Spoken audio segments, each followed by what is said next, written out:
Yeah. People will be queuing for us now. Itching. Hello, welcome to the Honest Wargamer. I'm your host, Rob. It's Monday night. It's ladies. No, that's Thursday. It's gentlemen's night. It's Age of Sigmar Monday, and I'm joined by just two heroes: Nathan Prescott Hello, hello. and also Mr. Simon Speckles. Hello. Hello, gents. How are you both? I'm good. Yeah. Sound, yeah. Yeah. Yeah, I'm Really great. good. We're doing better than some Swedes. Some of them. Some of them. We are. One of them. So here in the UK, if you guys have joined us, you're not 100% sure about how it works. We've got a bank holiday, which for some reason the banks get a little bit of time off. I actually don't know what bank holidays are about. Probably something I should know as an adult, but I don't. But basically, we get a Monday off, and on the Sunday evening, I was DJing for 8 hours last night, and also Nathan was out with Jonathan Etland, our Swedish co-host. And just to give a reference to that in-joke, what was happening with John, Nathan? What can you say on the stream that's happening with John? Was he drunk? He was drunk, and that's all we're allowed to say, because otherwise he might end up in prison. So that's what that little joke was about. Corinne, thank you for subscribing for 3 months in a row. Yarfest, hello Donaldinho, hello Hook and Pin, Heinrad in Yarsfest. Welcome to the Twitch stream. So it's Monday, and we are going to be talking about Forbidden Power. We're also going to be doing the draw from the GoFundMe, is what we're going to be doing, and generally talking about Warhammer Age of Sigmar, which I'm excited about. Cool. Is that okay with you guys? Sounds good. Sounds very lekker. So if you're watching us on Twitch, thanks very much. Thanks for subscribing, like people like Ange. If you're people like Brad Glover or the Big Goldfish, thank you for joining us in the Twitch chat. Big Goldfish. The Big Goldfish. That's a good name. Yeah, for a while I thought his name was the Big Old Fish. But then I'm just terrible at reading Twitch The names. Big G Old Fish.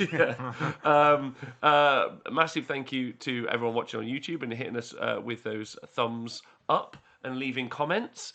Appreciate that. Thank you to everyone who watches us on Facebook and gives it a share. You guys are great as well. And podcasters, for some reason I only say this to the podcasters. Thanks for listening. Stay hydrated. You know, Everyone else can. you know. Everyone else, for some reason, it's always when I get to the podcast, I'm like, hey, podcasters, just make sure that you guys are going out, get yourself some water, because you'll be painting, I imagine, maybe running. A lot of us are like really Painting and running. well, a lot of us are physically fit, aren't we? So we end up doing. I mean, I don't know why you're keeping your paintbrush and a paint pot. So you guys are really not sticking into Sorry. this, talking to the We're microphone. trying. Thank you. Yeah. Because what happens is you guys don't read the YouTube comments where they just fucking call me a dick. Well, we can't see any screens, so it doesn't really bother us. So hello, Hellstorm down, Greco, Rintra, Hookapin. Thank you so much for joining us. So yes, we told you what we're going to be talking about today. Before we get into that, I'd like to ask the Twitch chat and both of my two show hosts, how you both doing? Nath, how are you? I'm good, a little bit tired Yeah. from the bank holiday celebrations last night. The celebrations. Yes, and then a day's work. But there you go.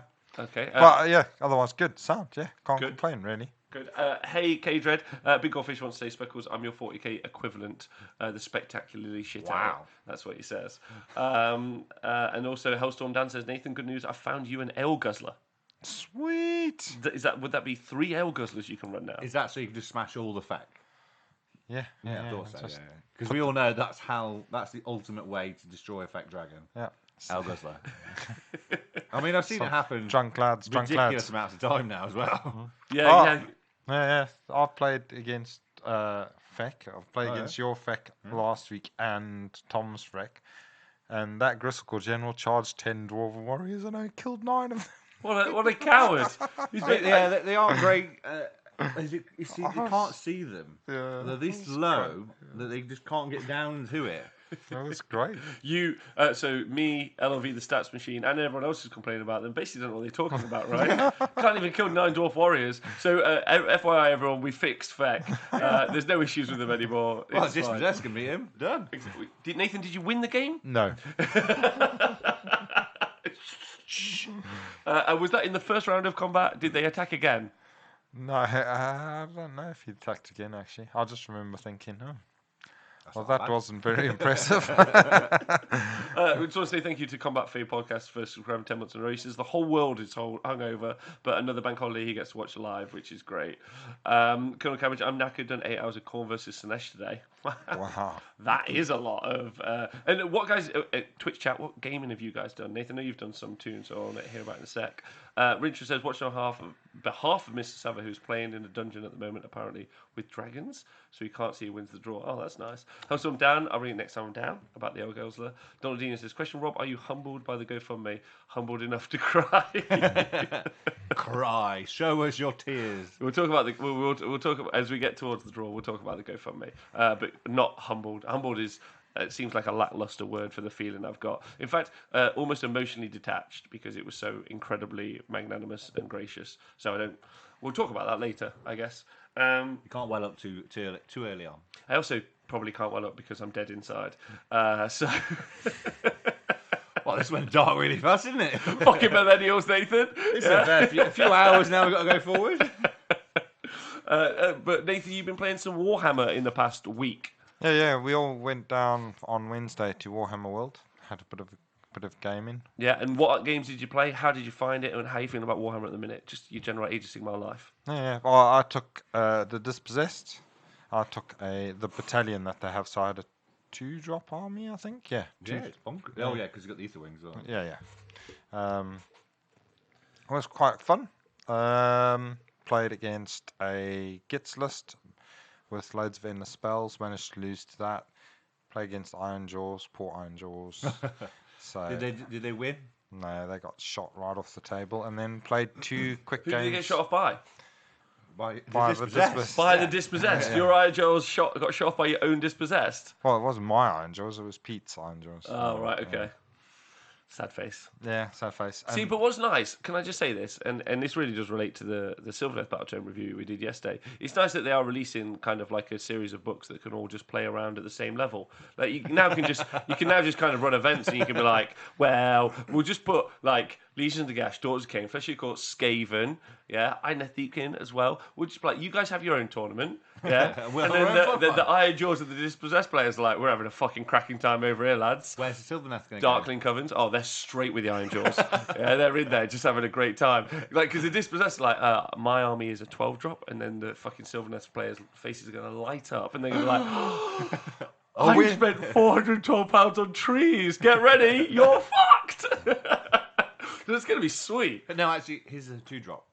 Huh? His is a 2-drop because he has. Wait, you're an ally. Dispossessed? Yeah, so. Fuck. That's a strong meta. I got to tell you, the fucking shit book meta is a strong meta. So they just swamp the board and then that. Well, they don't really swamp the board, do they? Dispossessed. No. They just kind of shuffle forward.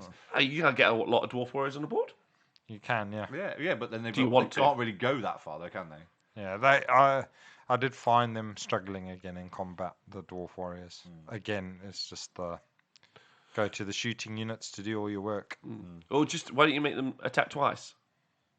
Yeah, that's what I did. That would be cheating. What, you don't want to do that? No. Well, you're too powerful. Well, just, once they've been killed, just get them to attack back. Too powerful.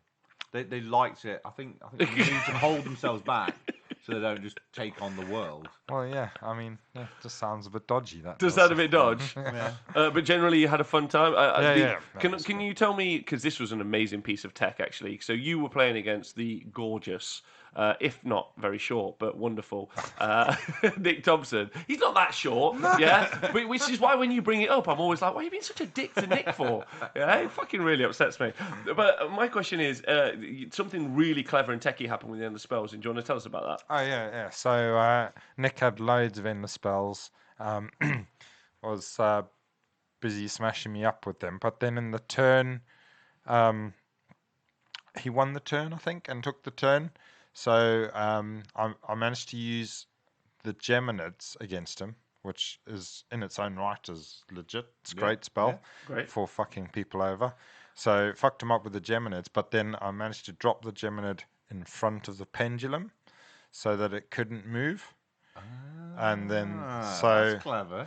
So blocked it off, because then I had a big block of warriors the other side of the pendulum. So there's nowhere for the pendulum to actually land if it went through the Geminid. But then it also meant it was still within an inch of one of his units. So I managed to get twice the price using the Geminids. So D6 plus D3 plus D3. Yeah. Wow. Well, a D3 and a D6, and then something else hit with D3. So yeah, was he expecting that? No.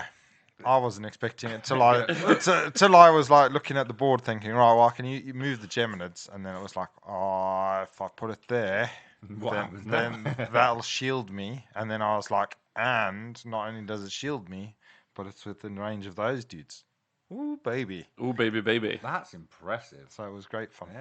Yeah, that's very cool. That's really, especially when you start getting up there, because Ender spells are going to be all over. Especially when we get talking to Forbidden Power today, Ender spells are a thing. So more and more of that in the future. So if you guys out there, and solid piece of advice, Nathan, would you say, like, do you think you're still learning loads about using a variety of Ender spells? Would you advise? Yeah, I mean, every time you use them, you can come up with some new little quirk like that. Yeah. To do them. Well, just from that, I mean, from the one I've been using today, it's a big spell, so I reckon I can block a lot. Yeah. Yeah. Yeah. They occupy board space. They do damage. It's quite a big part of the game. Playing against the Vermin Lord list with all its endless spells is pretty. Yeah, I mean I played against that the other day, and it was mainly the endless spells and they've also got some other really good spells on their war scrolls. Yeah, but it's that vortex. Which I'll play. Well, the vortex and all the other endless spells just took my army to pieces, really. So yeah, loads of chip damage. That's what.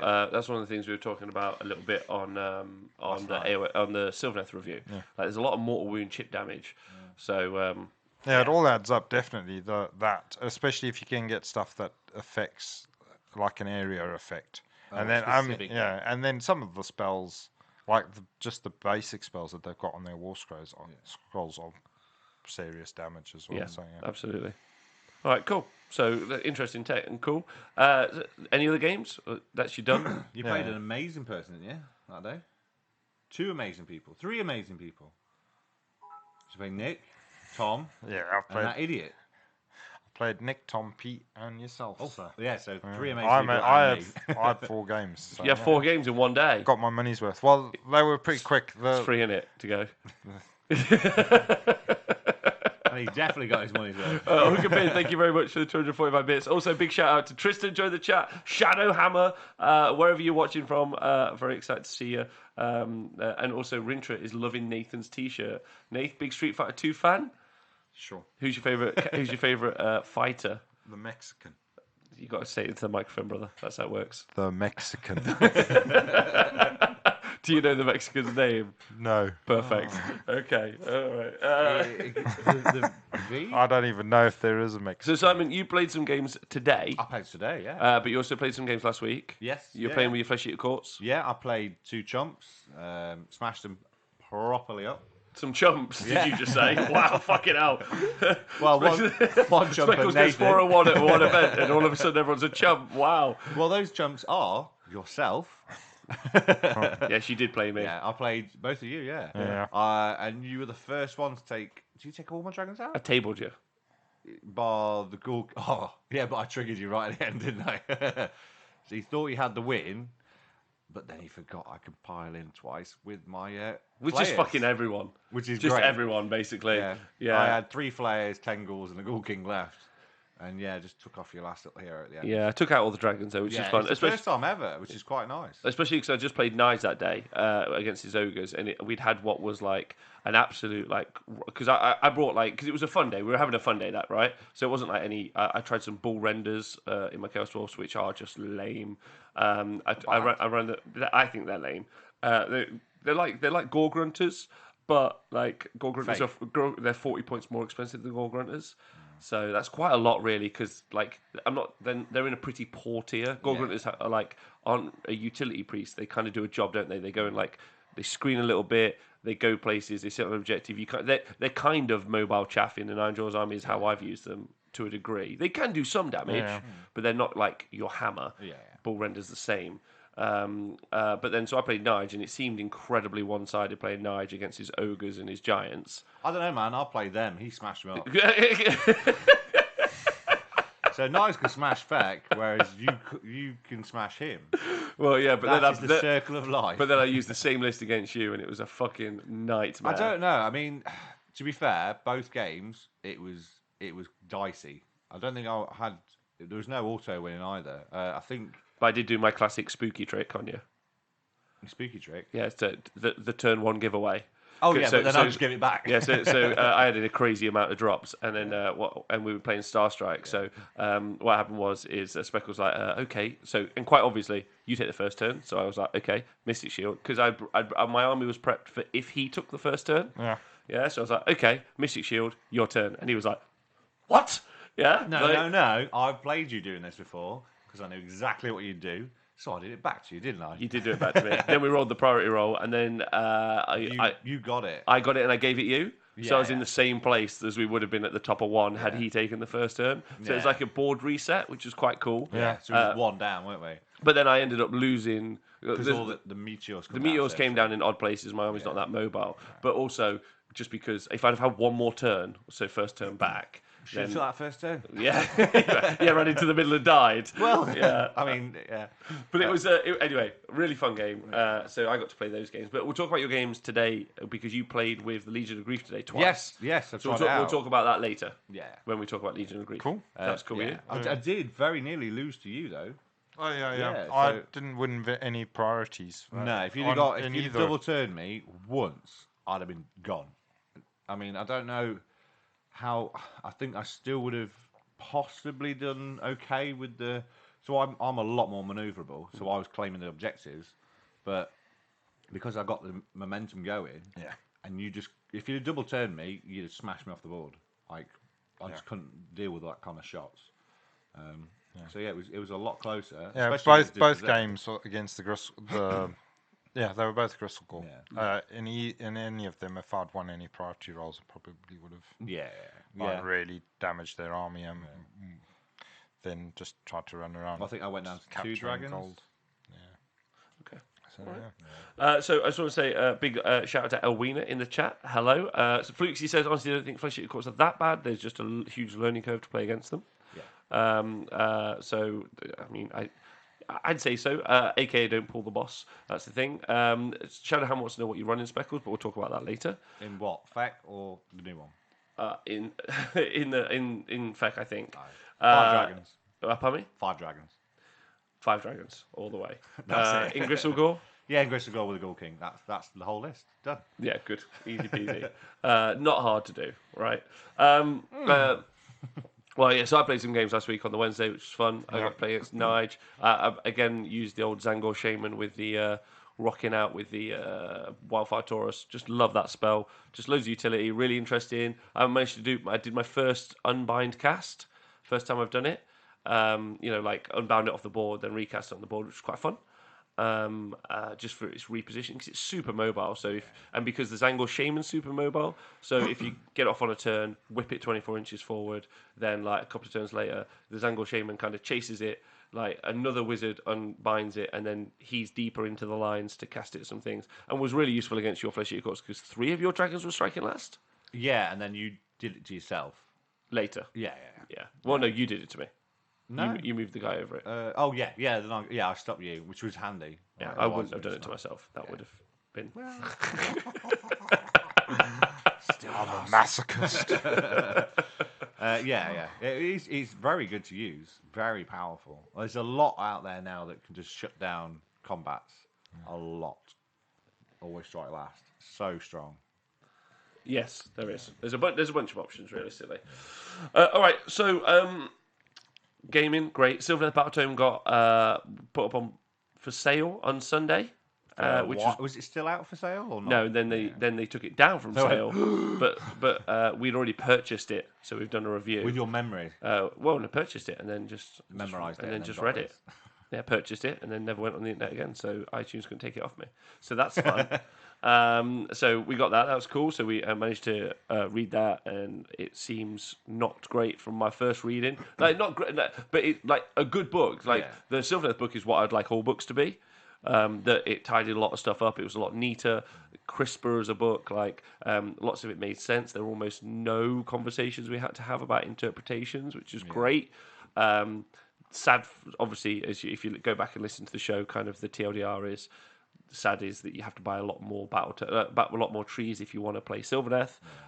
They haven't changed that mechanic. It's not one piece of Wildwood, it's lots. But a nice thing about that is that we're still going to see, if we see lots of Sylvaneth armies, which I don't think we will, but if we did, there's still an anti gun line kind of build out there. So in the rock, paper, scissors kind of construct of the game, they still exist, and there'll be lots of Wildwoods on the board if they get low enough drops. I mean, I was thinking, randomly, I watched it back last night, I was thinking, so Legion have grave sites. You could have like a sapling, one little marker, and everything within range gets the buff. So surely that'd be so much easier. What? Have a marker, and then everything within 9 or 6 or whatever in a bubble, that's the wood. So you just have a tiny little marker. Can't sell them a wood then, Speckles. Yeah, but They're not going to buy a marker, are they? Not buy a £30 marker. well, I just bought a £46 marker, and I've already got markers for it. So, What's up, Canhammer TV says, what's up? Super excited about the Capital City Bloodbath tickets, which have just gone on sale today. So if you're in Canada or would like to go to Canada, I've got to say the Canhammer boys, not only great dudes, you can go listen to their show and talk to them all the time. They compete ferociously, both in Age of Sigmar and 40k. There's a big group of them. I think one of their members just came second at the Bay Area Open, which is a big 40k ITC event in America that happened this weekend. And second is a really solid placing. So congratulations there. and LLV can drink as well. Yeah, well, yeah. So, but then Capital City Bloodbath, Honest Wargamer Crew is going to be out there doing the 40k coverage. So that's quite exciting. Impressive, yeah. Very exciting. So yeah, Jim Vassal, King of the North, is his That's the proper North as Yeah, well. exactly. Hello, number one Darklings cover as well. I just want to do a shout out as well to, I don't want to miss this because Mornblade, who's in the chat, is asking, is anyone else from Paraguay? So if you are or close to Paraguay, so probably somewhere near Turkey, then... yeah? How was that? No, fuck! Slightly far off. Different continent. It's more towards Cuba way? Paraguay? What? Cuba? That's in near America. Yeah, Paraguay is Paraguay. in Yeah. America. Paraguay's near America. South America. Yeah. Ah, not in Turkey. Yeah, so Cuba, that kind of way, isn't it? Shit. Right. Anyway, moving Wow, on. Speckles knew more geography better than Rob. Also, thanks for watching from Paraguay. That's called number one Darkling cover player in the world, 4-1. Steve Dooley, probably best player in the world at Warhammer, maybe. So, yeah. I told him, I said he had that glint in his eye. I've seen it when he's tabled somebody at WS10, that little glint. Then he went to Bobo, took the glint with him. The glint. The glint. That glint in his eye. So there's been loads of Age of Sigmar events happening at the weekend. Normally we do a kind of wrap up at this stage, but as stated, we're all working. I was working with some of us last night, and we had to rebuild the studio because we had the Great League of Nights event on Saturday out in Derby. Nikos organised for the Honest Wargame. It was really fun. Brad Glover, I think, is in the chat. He had like a warhand tie, and that was fucking bad. So we've just had a very long weekend for us, which is not going to be helped by the fact that next weekend, me and Speckles are having a classic mess around, over in Wales, where we'll be bringing you, so live on the Honest Wargamer next weekend, you can watch us live all weekend, where we will be bringing you the AOS Six Nations coverage, organised by, it's kind of like a shrunk down Lex Luthor. Kind of like that, yeah. Shrunken Luther from North Ireland. Luther. Anyway, but that's going to be really sweet. So it's going to be 6 international teams. So there's a Northern Irish team, there's a Southern Irish team, there's a Welsh team, there's a Scottish team, there's an English team, and there's a Swedish team. 8-man team event. We've never done anything like that before. It will probably be a bit rocky. Well, I'm there, so yeah. So join us, get a couple of beers in, and join us for what will be a Bit fucking rocky. holocaust. Yeah, a bit rocky. This will be my first commentary as well. First ever commentary. Speckles will be doing the commentary as well. It's going to be really interesting because there's some real mechanical differences for trying to cover an 8-man team event. So you probably won't see any games, but that's there's an asterisk above that. Currently, you might not, because if you wanted to cover a match, so the most important and most interesting thing about a team event, as it's been explained to me, is the draw at the beginning. Yeah. So that is where, because effectively what happens is, and some people may be new, so I'll explain it out. What happens is the 2 team captains or a group of people, whoever, what they do is they put in armies one at a time and in secret, and then it's kind of like a gambit game or a gamble where you'll put in some other armies and then you'll pick a matchup. And the whole purpose of a team event is to try and during that process is to try and get the best matchups you can. So one of the things that we're going to do when we do the coverage is we're going to try and guess at matchups.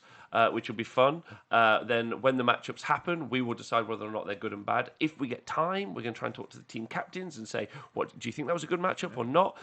Interestingly, from what I've been told, almost every team captain always thinks that they've done well in the matchup process. No, when I played for Wales with Nate, he did not ever think he did he ever think he had a good matchup with us?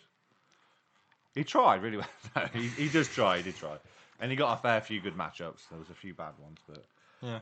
I mean, he was playing with us and the team Wales. So I think he was kind of giving a short straw. So you can follow the AOS Six Nations Twitter if you get the opportunity. You should, because there's some great little social media things being done there by the organizer, who is the wonderful Mr. Donaldinho himself, the Grot terrorist, formerly the Grot in Hiding. I think is his new name. Yeah. I'm not. Go on, you've got one. No. I was just thinking about the matchups thing. It'd be good to see. So the games, if both captains think they've got a good matchup in a specific game, those would be the good games. So what we're trying to organise is effectively like some talking head pieces talking about the lists and how they match up. Yeah. Because if you just cover one game out of a match. So there's a match which is between two teams. So there's a round where 3 matches will be happening. So 3 lots of 2 teams will be battling it out. So that's a round. Then the match will be between, let's say, Wales and England, and then you've got the games and the 8 in them. So just doing our kind of like top-down coverage of just one game would seem it would seem super weird just doing 1 of 8, and it would be too frantic to do 8. Yeah, I think because we'd all get lost. Yeah. So I think what could be really fun is we more do it kind of like almost like a betting pool. So we're going to cover a match between 2 teams. We're going to look at the list and how they work against each other and that sort of environment. At the same time, we'll show the draw process at the start. These are all, I hope, and we'll do the draw process as a start, and then what we'll have is my predictions versus Speckle's predictions versus the team captain's predictions, and then maybe LLV is organised that we can have faction against faction stats based on the evidence that we've got from the stats that we've had since Age of Sigmar started out. So some of it could be just, and then there's obviously going to be the Twitch chat. So if you join us live, you guys could be making your bets as well. So that'll be really fun. Not actual bets, no actual money, but pride. More important than money. It's pride. far more important. It's far more important. If Speckles gets some stuff right, and then we can keep a run. I'm hoping we can keep a running tally of who gets the most predictions, right? Me. So that should be fun. And then as we see the results It's coming me. in, and as we see some results coming in, we can all talk about them. Then hopefully we'll maybe get some interviews and find out why that match went the way it did, and what the players thought. Because sometimes that's another interesting thing as well. We think it's going one way, then you get the 2 players, and then one of the players is like, I was never going to win that game. Then his opponent's like, oh yeah, man, you could have won that game. You're like, what? So there should be a lot of really interesting. I've done Six Nations once, and I've been team captain now this year as well for Curse with the Ears for the Blood Ties. So I've seen both sides. And what do you think of team events generally? Fantastic. Love team events. There's always someone that goes under the bus. So what does that mean? So when you say if you're fighting against, because there are no actual buses there. No. Well, I don't know. It's Wales. Daughters of Canes, but if you've got 4 matchups and you know that one of them's just going to stomp through all your army, you need one army to take that on. Someone has to take the loss. Okay. And being able to work out which are your better matches, go if you can guarantee 3 wins and guarantee only 1 loss, you've got to play the odds a bit better that way. It's difficult. It's also really difficult to try and work out how best to cover that. So I've been like knocking my head into all, and the thing is as well, everyone, I'm not that smart, so it's been a real challenge. Like there's already been like an impediment in that. I mean, 4 hours to Paraguay is quite impressive. 4 hours flight to Paraguay is quite impressive. So join us for that. And also, if you want to hear what lists, they're already up. You can check them out on the AOS Six Nations Facebook, Twitter page. You can also go and listen to the Northern Invasion podcast, where they're recording tonight the list review for all the lists. So that'll be really fun. So that'll be available tomorrow, maybe Wednesday. So give that a listen when you get the chance, right? Cool. That's good. The best thing with team events is it's amazing how much skill there is between the whole team. You have to synergize the people, and it's so good. I mean, the teams that are going is fantastic when you can working out what happens between. I think they're good. I think it's good. Yeah, being able to work it out. Yeah, I mean, you've got to get a whole team together. So you've got to get you can't pick the cream of the crop, right? Me and Nathan aren't playing, so like you got to. I mean, they've not got me. You got to take a couple of average players. Team Wales are already doing bad because me and Nathan on it. So you got to just grab a couple. To be honest, most of the teams are just whatever they could find. I think. Like I spoke to some of the team captains and they were like, "Oh yeah, basically," because one of the teams, and I don't want to say which one, has said that 4 of the members they just would never have in ever. They just couldn't find anyone else to play. And I don't want to say which team captain that was or which team, but no one judge yourselves there. Huh? Me and Nathan. Oh, I suppose. So these 4 people have been chosen over me and Nathan. Well, I'm not saying it's England, Speckles. No, but you we can't were just Team be Wales picked, you last can't time. just be picked for Sweden. We were. Why not? I was Team Wales. It's true. That is weird. Nathan Welsh. Yeah, mercenaries are allowed in Age of Sigmar now. So now, yeah. Oh, can I just say thank you to Dallas Swenderman, who has just joined Patreon for $1. Nice. Sweet buck, appreciate that. Also, Donaldine has pointed out that Scrivo is going to put the list on the War Game website too as well. So what would be nice is potentially we could also get some rundowns written by those very excellent players. I was being tongue-in-cheek. Most of them, if not all of them, are amazing players. Yeah. Okay. I'm going to randomly pick someone. I'm not so sure how they are at drinking, though, a couple of them in some of the teams. Yeah, some of them are terrible at drinking. Very bad. Yeah, specifically the Swedish. No. I mean, if you're at Bobo, there's 2 in Team Wales that were there, but quite infamous at Bobo for being slightly drunk. But what's also exciting, much like the Blood Tithe event organised by the wonderful Mark Wilson, is it's a team event, right? Like, so if you guys are out there listening and you've got some friends who are like, I might play Warhammer or I might not, or like your family or friends, I remember really, really long ago, that's a fucking terrible way of talking, isn't it? A very long time ago. Once upon a time. Yeah, once upon a time, that I went into I think it was during, not this World Cup, but the last World Cup, so it might be 5 years ago. Yeah, I was in. It's coming home. It's coming home. Yeah, I was in the Warhammer store in Nottingham, not Games Workshop, not Warhammer World. There's another one in the city centre. I was in there, and I just got into Warhammer Fantasy Battle for about probably it's like a year in. I was super into the Heel and Hand podcast, and they were talking about the ETC. So the ETC is a similar sort of thing as the AOS Six Nations, and I was following it on Twitter. So it was why I made kind of my Twitter account was to follow this stuff, because I was like, how amazing is it that we have a team? I'm not particularly nationalistic, but I was always like, fuck, that's so cool that like. And then I was in there, and then I was like, I saw a result, and someone and I was like, yes, I was like, oh, we've just won, and they were like, oh, I didn't know we were playing today, and I was like, no, sorry, not the football, Warhammer. And they're like, the guy in the shop was like, what? Like, so yeah, if you got some friends, this is live, Eddie Mac. If you got some friends, bless him. If you got some friends or family or whoever thinks maybe like you going and playing War Dollies is a bit silly, then shake your head at them and go, I mean, it is ridiculous, but it's also really cool that you can like represent your country, like, and it's ludicrous. I'm still waiting for Team South Africa. 7 nations. That's what I want. Seven nations. The 7 kingdoms. The 7 kingdoms. That's it. The other War Game is going to start its own international team tournament called the 7 Kingdoms. The battle for Westeros. Yeah. Dr. Demento says, thanks for the shout out on the Patreon sub. Still figuring out how to use Twitch, and it's a holiday in the US, so you can join live. Oh, thank you very much. I appreciate that. And ADMac says it's cool. I'm old. And then Zaysak says, yay, AD. All right, so with talking about the coverage, so join us for that. I imagine probably the first 2 games might be a shit show, but by the time we get around to round 3, perfect straight off, sure. Perfect. Yeah, probably. Done. Probably.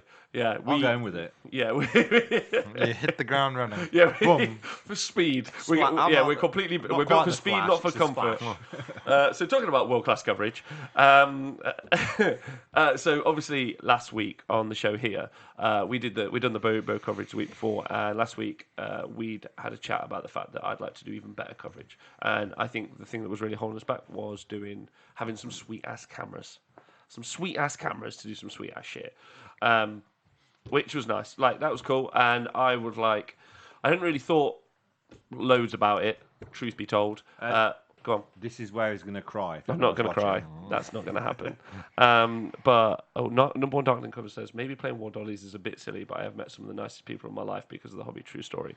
Also true story here. That'll make him cry. Bing. Oh, Dr. Demento has also joined Patreon for $1. Appreciate that. Thank you. Yeah, so some sweet ass cameras is what we did.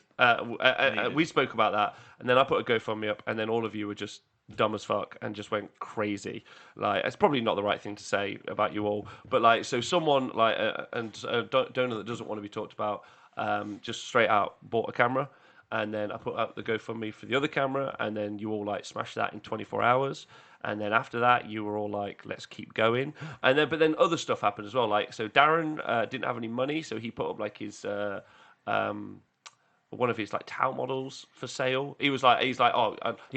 I'll just do that, and I'll give you the cash, which I thought was wicked and really nice. And then like loads of people just like put money in and was like, Darren, keep your fucking model. Like, and those guys are great, and I know who you are, and I'm gonna be sending you all messages. And then Ben Sava, like, wonderful man, like, he was then just like, I'm gonna paint up a model, like, and I was like, that's brilliant, and then give it away. I was like, fuck you, lucky bastards, that's so cool. It's going to look amazing. It's going to look amazing. So we'll do the draw. And then someone messaged him and was like, oh, you shouldn't have to work for free. And then Ben's like, and then Ben, like, and this is great. Ben was like, he's like, that would cheat. Like, he's like, I don't want to have any money off you. That will cheapen it.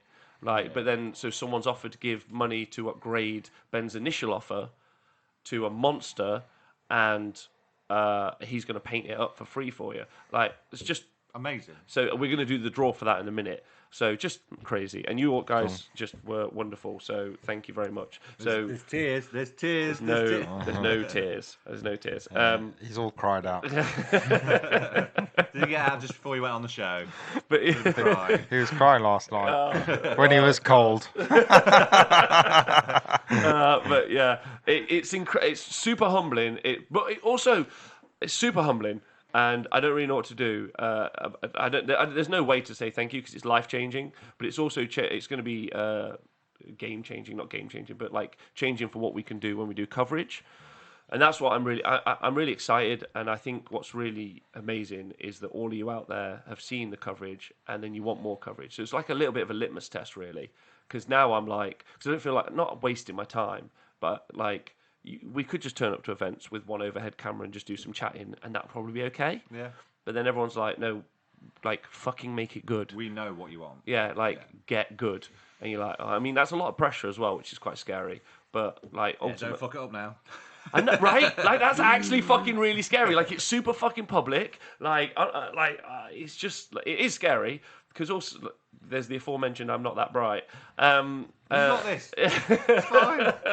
But it's cool, and I just want to say thank you to everyone. Very impressive. Yeah, it's very impressive. It is amazing. Yeah, there aren't words. There aren't words to describe. Like, there aren't words to say thank you. So what I'll just do is I'll use the money. So just so you guys know what the money's going towards as well. So it'll be 2 cameras. So we'll have these things called PTZ cameras. So that means pan tilt zoom. So you'll be able to have like much more dynamic shots of tables. And again, they won't be done in the style that you may have seen in other streams. We've got plans to make it really, really good. It's also and then the extra money you guys raised is going to the most boring stuff ever, which is stands. Wires. And cases. Like, a thing called, Even worse. Yeah, I think a switch called a PoE, which basically provides power to cameras. Fucking how boring is that? Like, just a bunch of like. You excited about it? Well, what's nice is that is like you all just gave more money than like you didn't just hit the cap. People didn't stop. They just kept giving money. And what's really nice because I didn't include that in the GoFundMe. I didn't go. Also, some stands would be great. And someone's like, I can't wait to give that guy £10 for stands. Oh, that'd be fucking sweet. Yeah. So 2 of the prizes. So you guys are great. So the way I'm going to say thank you is to make sure the coverage is fucking baller as shit. That's the way I'm going to say thank you. I've said it now publicly, like as on the show, but I'm going to make it the best. And again, if there's someone out there who's like talented and smart and thinks they know shit and like is like, you're wrong, Rob, we should do it this way, and you've got any expertise or knowledge, like throw it in there. I want to say thank you to you, like whatever you got, because like I want to try and do the best for the hobby, and I want like competitive war gamers. Like, and there's also things like Raw. So, like, there's a narrative event, Realms at War. Yeah. Like, I'd love to know how to cover that. So, and I've had a conversation with those guys before. So, just doing coverage of Warhammer events. We're going to the Bucks. There's loads of events we're covering soon. Yeah.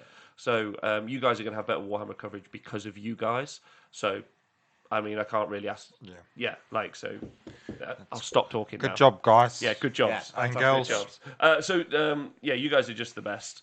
AD says I watched the shows this weekend. They were great, to be honest. Which. Thank you. Okubin is super into it, which is great. There's just a lot. We might also be able to get the Gitmobile off the ground now. So one thing. So when the Gitmobile is when Adam runs around in the field.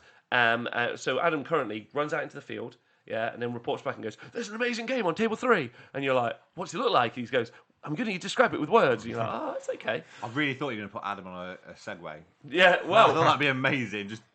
Please start that GoFundMe. I mean, that's a lot of broken toys, I think. But the Gitmobile would be where what we actually do is we go video feed live into the field. Now, that sounds pretty easy because someone will say something like, "I've got a phone," and you're like, "Oh, fuck, no." Like, it needs to be a lot more. It's just a lot more complicated to do it. So, but we're going to try and do it. So the extra money we're also going to try and put towards the Gitmobile or try and invent the Gitmobile. So big thank you. It's a bit harsh calling Adam a Git. Well, because Adam's actually I think Adam isn't going to do the coverage at Crimbobo. Yeah. Adam's going to go play, which is nice. So potentially going to get for instance, Simon, you're going to come and do the commentating, which is fun. We've had great people doing loads of different stuff, and I've asked a few other people to do coverage with me as well. So I am looking to develop a stable of commentators. But you have to. So if you think you've got the skills, I'm a little bit stressed about making this statement. Because he's worried I'm going on the next week. Well, no, my stress is if you want to do the coverage with us, that's great, and if you want to send us a message, that's also great. But I don't want to put anyone off by having to say no to them because it requires really deep knowledge of the game, or be funny. So Speckles, you're number 2. Done.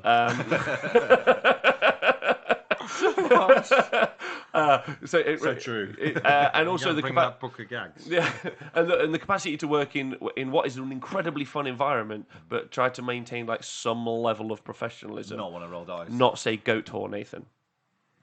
I was just saying, no wonder you're looking for replacements. Because I don't think I've got any of them. I think you need to get Parr on to commentate on one of Nathan's game one day. Yeah. Just cuss him back. That'd be great. That would be great. What's he doing here? This is rubbish. He could have won this already. Fucking idiot. So AD Mac has said, I can shout, ha, ha, fucking die, then have a heart attack. Please, that would be great. Number 1 Diamond Cover says, I can cook something for you if you like, but I know fuck all about cameras. I like the travelling roadshow that we've got going on here. Yeah. And on table 3, we're making pancakes. That would be a great segue. Like, look, the round's over, so now we'd like to go to the Age of Sigmar. I have always talked about wanting to do the Age of Sigmar cookbook. Steve, I'm going to send you a message. That would be quite cool. Imagine you cut away to an hour of a cookery class where he was doing Age of Sigmar themed food. I kind of think it's going to be a little bit like the Muppets cooking, really. Which is great, because Beaker's one of my favourite. Can you imagine Steve just doing it? Right. Steve, you muppet. Yeah.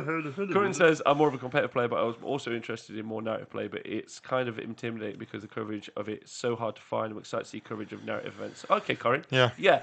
I've already expressed to the Raw guys that I really want to do the coverage, but again, no one's ever done it before. Like the 6 Nations we're doing this weekend, 7 Kingdoms. No one knows how the fuck to do it. So 7 Kingdoms, easy. So tune in this weekend to see what we've worked out. Between now and is this then. the practice then? So we've done big events. Now we've got 6 Nations. It's all practice for The Seven Kingdoms. The Seven Kingdoms event. Yeah, absolutely. So let's get on with, if you guys have joined us and had to listen to all that shit, I'm sorry, to get to the draw for the prize. So there are 2 prizes. So if people, Ben was super sweet with his donation. So there's the prize to win a, there's a prize to win a model painted by Ben. Yeah. And there's also a prize to win the camera that we order will be named after you.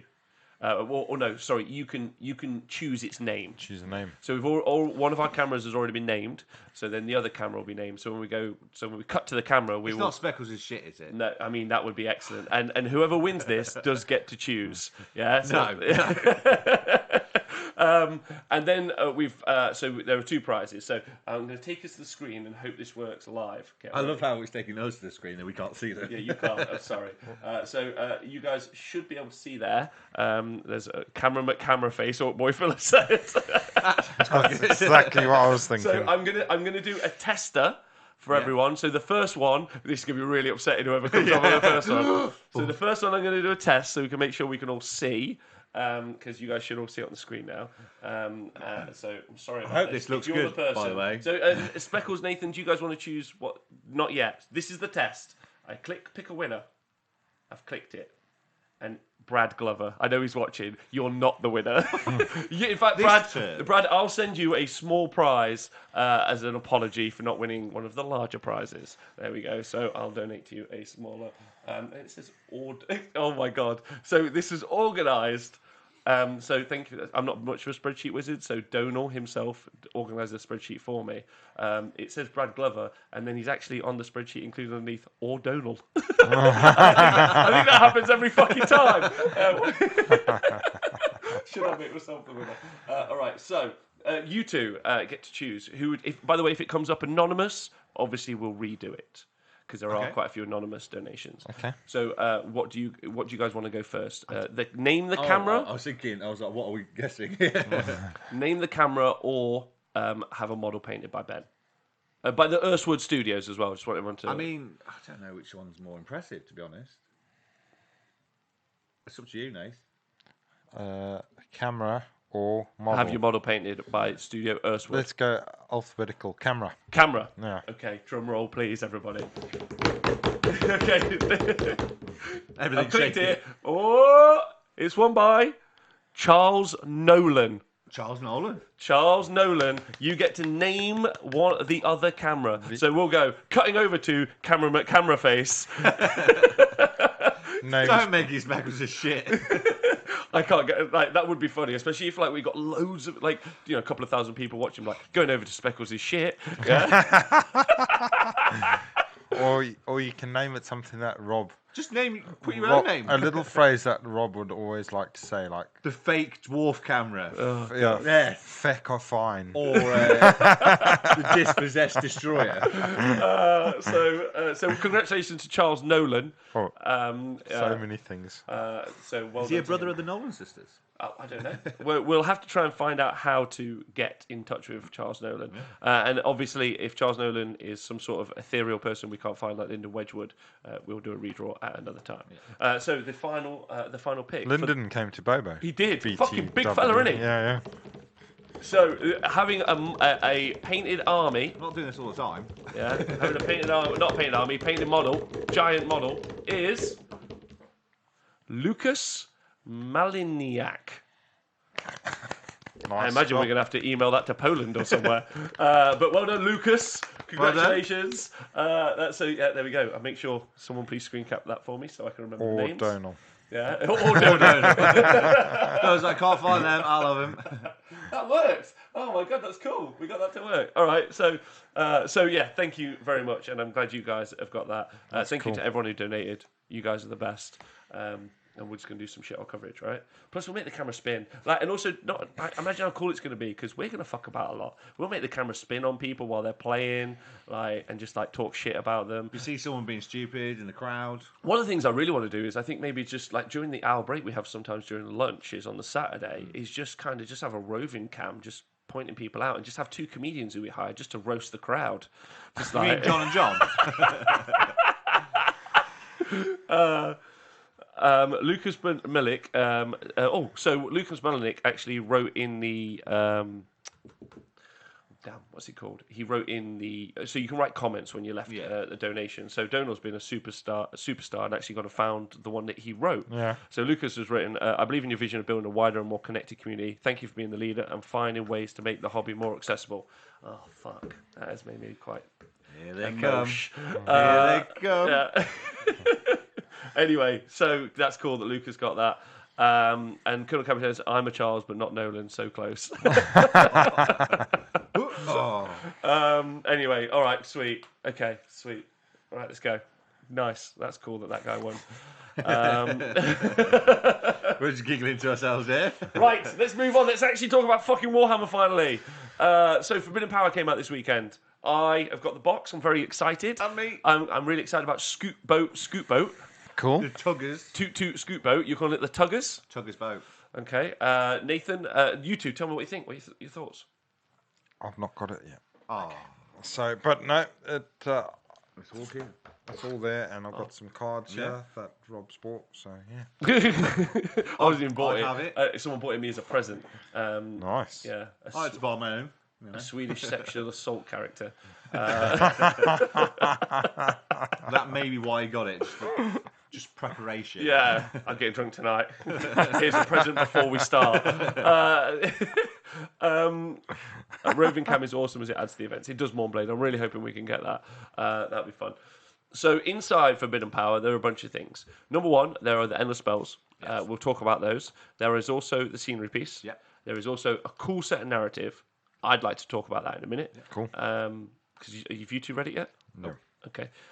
The follow-up, is there's also the rules for mercenaries, and there is also a new two. Yeah, that's thrown you. What? 2 new. Yeah. No, not the mercenaries. You mean? Sorry. Yeah, there's the Legion of Grief and the new Order one. Oh yes, the two new The allegiances. Lycian army. Lithium. Yes. So inside this book, so loads of stuff to talk about. And you get all the objective markers and all sorts. Yeah, it's a lot, isn't it? Yeah, there is a lot. What do you two think of the lot that there is? Sorry, I'm just reading Donald's. Donald's put in that I'm going to just send comments from the GoFundMe for the next 10 minutes, see if it makes Rob emotional. It will put me off. Do it, Donald, do it. Howard Tree. Is that right? Howard T. I've been a fan of the Honest War Gamer since day one and continue the genuine passion, enthusiasm, and positivity is brilliant. It should be celebrated, well done, guys. Trog goes back. Trog go to back of cave where Trog keeps shiny jewels and gold. Trog give Rob gold as Rob is knee stabbing friend who do lots for community and stand up guy. Trog love Rob. Rob loves Trog. Yeah. Also, apparently Trog has written already 12 pages on his review of Bobo, which I've promised to do as a podcast. Do it. Yeah. Yeah. It'll be an audiobook coming soon from I mean, Rob and Trog. Just so when I go to bed at night, have it on. Little bedtime story. Right, let's talk about it. So, where do you want to? Let's start with the endless spells. Yeah. So these are generic endless spells usable by anyone in the game. Yeah. Talk to me. There's 4 of them. You get Lucian, the Soul Seeker, the Soul Screamer Bridge, the Horrorghast, and the Shards of blah, blah, blah, blah, blah, blah. Falagar. That one. So I built them all up yesterday. It didn't take too long. It's not bad to build either, really. Pretty simple. And they do go together really well as well. So there's a lot of hidden overlaps for the spells. So it kind of covers the blending from where you cut them out. But yeah, really, really nice. And they're a lot bigger than you was expecting, to be honest. Oh, okay. That bridge is massive. They're 2 huge pieces. Yeah. So, I mean, it'll cover like that.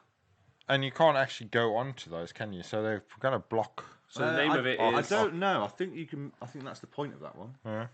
Well, the Soul Screen I've Bridge. not really looked into that one too much. I've built and painted and based the tugboat. The tugboat. The tugboat, yeah, which is amazing. It's got a little. So it is that big. The front of it kind of goes over the edge of the base. So its real name is. The tugboat. It's not. I've actually been calling it the Toot Toot Scoot Scoot. It's Lochan the Soul Seeker. Lochan the Soul Seeker. Yeah. So he's a Well, we'll talk about it. It's a teleporting type of unit. Ridiculous. Okay. Amazing. Okay. So I've used it twice today. It is a bit difficult setting up. Okay. So basically, I shall read it. Oh, do you want to read it out? As you're far better reading these out than me. Am I? Yeah. So it's launch on the Soul Seeker. It's a single model. Predatory Ender spell can move up to 12 inches and can fly. So to summon it, summon Launchon. The Soul Seeker has a casting value of 6. If successfully cast, set up Launchon wholly within 12 of the caster. And then when the model is set up, the player who set it up can immediately make a move with it. And then powered by Shaiish, if it's taken place in the realm of death, the model can move 18 instead of 12. And then the soul price. Before the player makes a move with this model, the player can pick a friendly unit wholly within 3 inches of this model, remove that unit and place it to one side. After this model has moved, then set that unit up again wholly within 3 of the model and more than 9 from enemy units. Once that unit has been set up, 1 model from the unit is immediately slain. Okay. And Simon, how have you been using it? So, the janky thing with that is most spells or movement shenanigans, it says, I mean, there's even one in there that says that once you've made a move with that, it normally says you cannot move. Whereas this allows you to move in the movement phase after. So that's currently, obviously, we, as of right now, this has just come out and we're into the 2-week period where that could change. Well, yeah. So far it's 2 days. So, yeah. Yeah, 2 days. So realistically, I would expect that that's going to change to can't move afterwards. Yeah. No, you would, yeah. You'd think, well, they put it on the other movement spells, but they haven't put it on that. So the bridge has once you've moved, that's it. Whereas that, because it happens in a hero phase, they're going to have to word it completely different to everything else. Because that will mean you can't move in the movement phase after. They're going to have to put that in specifically. Yeah. But they have done stuff like that before. Yeah, Like the Geminids War Scroll is absolutely nothing like how it was originally written, realistically. That's true. Well, I mean, they did FAQ the thing in the realm of Shadow, where people could teleport around and then still move. Yeah. And then they made it so that you could. So I mean, at the minute, it's ridiculous. Yeah, I personally think it's getting changed, and I would probably over the next 2 weeks, as exciting as it is, I would probably practice with it. You can't move afterwards, and then see if you want to use it inside the thing because it's only 40 points. 60 points. 60 points. Yeah, so it's quite a lot of points. It's not. I don't For a teleport. Well, so this is the way you have to use it. So, I mean, I've used it twice today. You kind of, when you're setting up your army, the best way I did it was you put the boat down, then put the unit you want around, and you put it round it, and then take the boat out. Which is great, but then if you're not getting first turn, they know which unit is going to be getting the boat. Right. So it's like, well, that unit is, because it's the only one that can fit. So it does knock that down quite a bit. We'll just cast it. Don't cast it in the first bit, right? No. So this is because it has to be wholly within 3. Yeah. You kind of need to make sure the unit is there. You need a hole big enough to put it in the middle. Oh, of. So you literally would measure it. Yeah. So you measure in a hole and pull it out. Your trick would be to do it to 2 different units. Well, we did. I did. And then you did that already. Nice. So your opponent's like, which one? Yeah. Which of those 2 units? So with this thing then. Yeah, with Launchon. Launchon, toot, scoot. Yeah, the Soul Seeker. Yeah. So it moves immediately when you've set it up. Yeah. And then because it's predatory spell, it'll move again in the thing between phases. So it doesn't really ever affect you. Oh no, Nathan's making an amazing point there. So you can move units in between turns. Yes and no. So why yes and no? Because that would be that.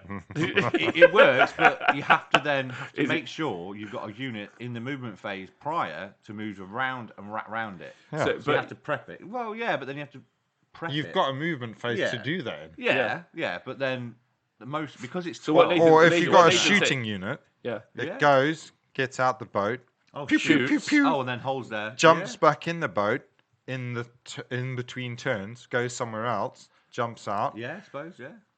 And if it's like a cunning ruck, maybe shoot in the hero phase, get back, and then dispel it, recast it, get back in Well, the you boat, wouldn't need go to worry somewhere about else, spelling shoot, it. shoot, Wow, shoot. yeah, that's really solid. I didn't know it was predatory. Yes, it moves. That's amazing. So yeah, that's fucking really good. So shooting's really good. So you basically can kind of have like, oh my god, we've got our very first Grand Theft Auto model inside Age of Sigmar. Yeah, we're all doing drive-bys. Yeah, is everyone ready for the death boat drive-bys? You need to put some sunglasses on that scale, Abe, just like gangster drive-by. But it was really, really good. So today, Can I just say thank you to Milky Badger for subscribing, FYI. Also, Budtastic Guy, just hello. He says, I've got 10 minutes before I go back to work. I just wanted to shout out the guys. Cool. Go on. You'll have to fit it with those lights in the bottom so that it's got the glow underneath. we want it to like kind of low rider. Oh, yeah, lowrider it. Nice. Scoot, scoot, toot, toot. Yeah, that's right. Ah! Oh, my. That's some amazing utility. Especially if you guys aren't aware as well, if ever you go second in a turn, yeah, that's when endless spells, especially predatory ones, become crazy strong because you know that even in so you basically have got the priority roll to, if you win or lose. If you lose it and they take it, you can do your predatory shit, and if you win it and you give it away, you can do your predatory shit. So you've got like a huge opportunity to actually do something twice. Yeah. When you're casting it, so that guy can move twice. So you can move him into range, shoot, right? This is top techers. Move him into range, shoot, yeah. Then, have the priority roll. They take the turn and then fuck off, yeah. And then be like, ha! And wait, and you'll fly over, so you can put him in front of a screen, then fly him back behind a screen. Yeah. Fuck! If someone did that live on air when we were doing coverage, I'd have fucking lost a bollock. Like that's awesome. Yeah. All right, okay, that's really strong as well. 60 points. But you got to be playing 4D chess. Well, now you got to be like tweeting and then replying to yourself, sort of 4D chess. It only works with shooting units. What? It'll only work with shooting units like that. Yeah, or yes. You've got other options to do some stuff as well. Yeah. Prep another unit ready for it. How about this? Get ready. You ready for some real shit? Take a unit of ghouls. Yeah. Charge. Wipe out the unit around the boat. Yeah. Pile and activate again, and then pile into the boat. Predatory turn happens, and fucking scoot away. Yeah. Wow, that would be quite cool. A fucking scooting with duty. People won't even expect it. Oh, it's fucking cool. Yeah. And also the movement inside the. So we need to start calling this phase something. So the priority phase. Yeah. So that's endless phase, isn't it? Well, no, it's priority phase because it's when priority turn happens. I don't think anyone's named it yet, but that's what we need to talk about. Priority phase. So it's all going to be fucking moving around in there. Yeah. So, but then you can move in your movement phase next. Yeah. So that's why I think you'll keep it as that. No, because fucking God knows they've done the vortex. Yeah, I mean, God knows. Like, no, in fact, they might FAQ it that you can move twice. That's probably better, and that'll be fine. I mean, because when I used it, I tried and it kept dispelling it the first game. Played Stormcast, and then I managed to get a block of 20 chain rasps into the boat. They moved 12, then they moved 6 in their own movement phase. So I was moving 18 with chain rasps, which is amazing. And then I just but stop talking about it in the broke fashion. Well, no, it was good. So you could just I was nowhere near any other objectives, but I can throw. I mean, it's just one move. It's 12. It's double your move. I mean, yeah. I mean, I'm really excited for dwarfs, right? Because you can be able to fucking fly like a wizard. It's like a run without having to run, so you can still charge. Pokey points out it's predatory and you win priority while your opponent move it to mess it up. Yeah, but then that's why the priority roll is so exciting. Yeah. Is because if you don't, you have to pick that instead of the one that's going to hurt you. Well, you have to be like, okay, well, actually, you take the turn so I can move the spell and make it fuck off. Yeah. But then it's like, well, and then your opponent's like, yeah, that's fine. I'm just going to move it back. Yeah. Well, yeah, because if they're not prep ready, they'll just move it and they go, well, that's it, it's done. Sweet. This is like, I don't know if anyone's ever watched it. This is like Zaitochi, the blind samurai. Yeah, like he's just all in there, just like fucking God knows, just throwing out shapes. All right, so he's awesome. What's next? Yeah, Lotan. The other one that I want to fit in my list will be the Horrorgeist. I really like that. If you'd like to read it out. Sure. So the Horrorgeist is a single model, a predatory spell as well. Moves up to 9 inches and can fly. Okay. Like the wind. Summon a Horrorgeist has a casting value of 6. If successfully cast, set up the Horrorgeist model wholly within 12. So 12 and 9, so 21-ish. Subtract 1 from the bravery characteristic of units whilst they are within 12 of this model, and subtract 2 instead from the bravery of units whilst they are within 6. So minus 2 bravery. Yeah, it is quite a big 6-inch. Yeah, evenly, Bromley. You also look smashing. If your battle is taking place in the realm of death, the model can move 12 instead of 9. Okay. So what do you guys think of that? It's going to work really well with this Legion of Grief, I think. It also Really well. The Silver Battle Tome. There's a way to just pretty simply do make 2d3 extra models run from a failed battle shock test. Yeah. And you can also add more to that and get minuses to bravery. So that seems like a solid pick. I think it's got some uses. I think if you're a Bone Splitters army, you might want to take it. Yeah. The Horrorghast doesn't move when you set it up, says Trader Post 91. Which is nice. Dang Bell went, students back in. See you later, Budtastic guy. Yeah. Oh, yeah, it doesn't. Normally they do, don't they? But this one doesn't. This one doesn't. But it's 12-inch bubble starters, and then then it moves. Charles Nolan. Congratulations, Charles Nolan. He's in the chat, and you, Charles Nolan, have won the ability to name the camera that we're buying from the Honest Wargamer. So massive thank you to you, Charles Nolan, for donating to the GoFundMe. So if you think up a name, Charles Nolan, I think everyone in the chat is about to hit you with 1,000 ideas. Whatever you name the camera, we will be calling it that when we cut to it live during shows. So take your time. Think something funny. Please take your fucking time. Legion of Asgore suck dick. Yeah. Call it Fast Pie Arm, says no, we're talking on cousin. Right, you won a thing. Congratulations. Okay, so Yeah. So there's quite a few uses for the Horrorghast. I mean, Mindraiser guys are going to Daughters like it. The Bone Splitters are going to like it with their Always Strikes Last spell. I forgot what it's called, but they have to beat your bravery, so that's a great way of getting that down. So Rincher says Horrorghast debuffs bravery of caster when it's cast. Question will be gamble on the future turn, or at least your caster being pretty close to the enemy units for them to also be affected. So I think things that are going to be like, there's the obvious, and this is always going to be true. So I'll try not to say it too much, but Skitter Leap. And then do this. That puts it a lot closer to your opponent. Yeah. Now, obviously, Gracie is going to be wanting to do a bunch of other really good spells as apart from this. Well, as well as the tugboat, you can take units that can cast. What? You can take units that can cast. Unit of pink horrors in that little tugboat, move them out. And it moves in the hero phase? Yeah, because it moves in the hero phase. Cast a spell once they get out of that. Drop that smack bang in the middle of their army, and then there you go. Then fuck off. Yeah, so there's a list of probably combos. So you're right, there are limitations, but again, just thinking it through. Personally, for me, bravery debuffs not really a thing because in this game at the minute, a lot of the armies that are doing really, really well have the capacity to just nuke. You don't see a lot of chip damage overly, but sometimes you do.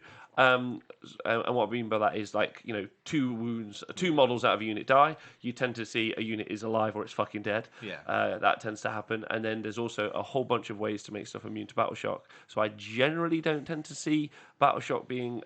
I don't go into it thinking, I can't wait to battle shock that unit.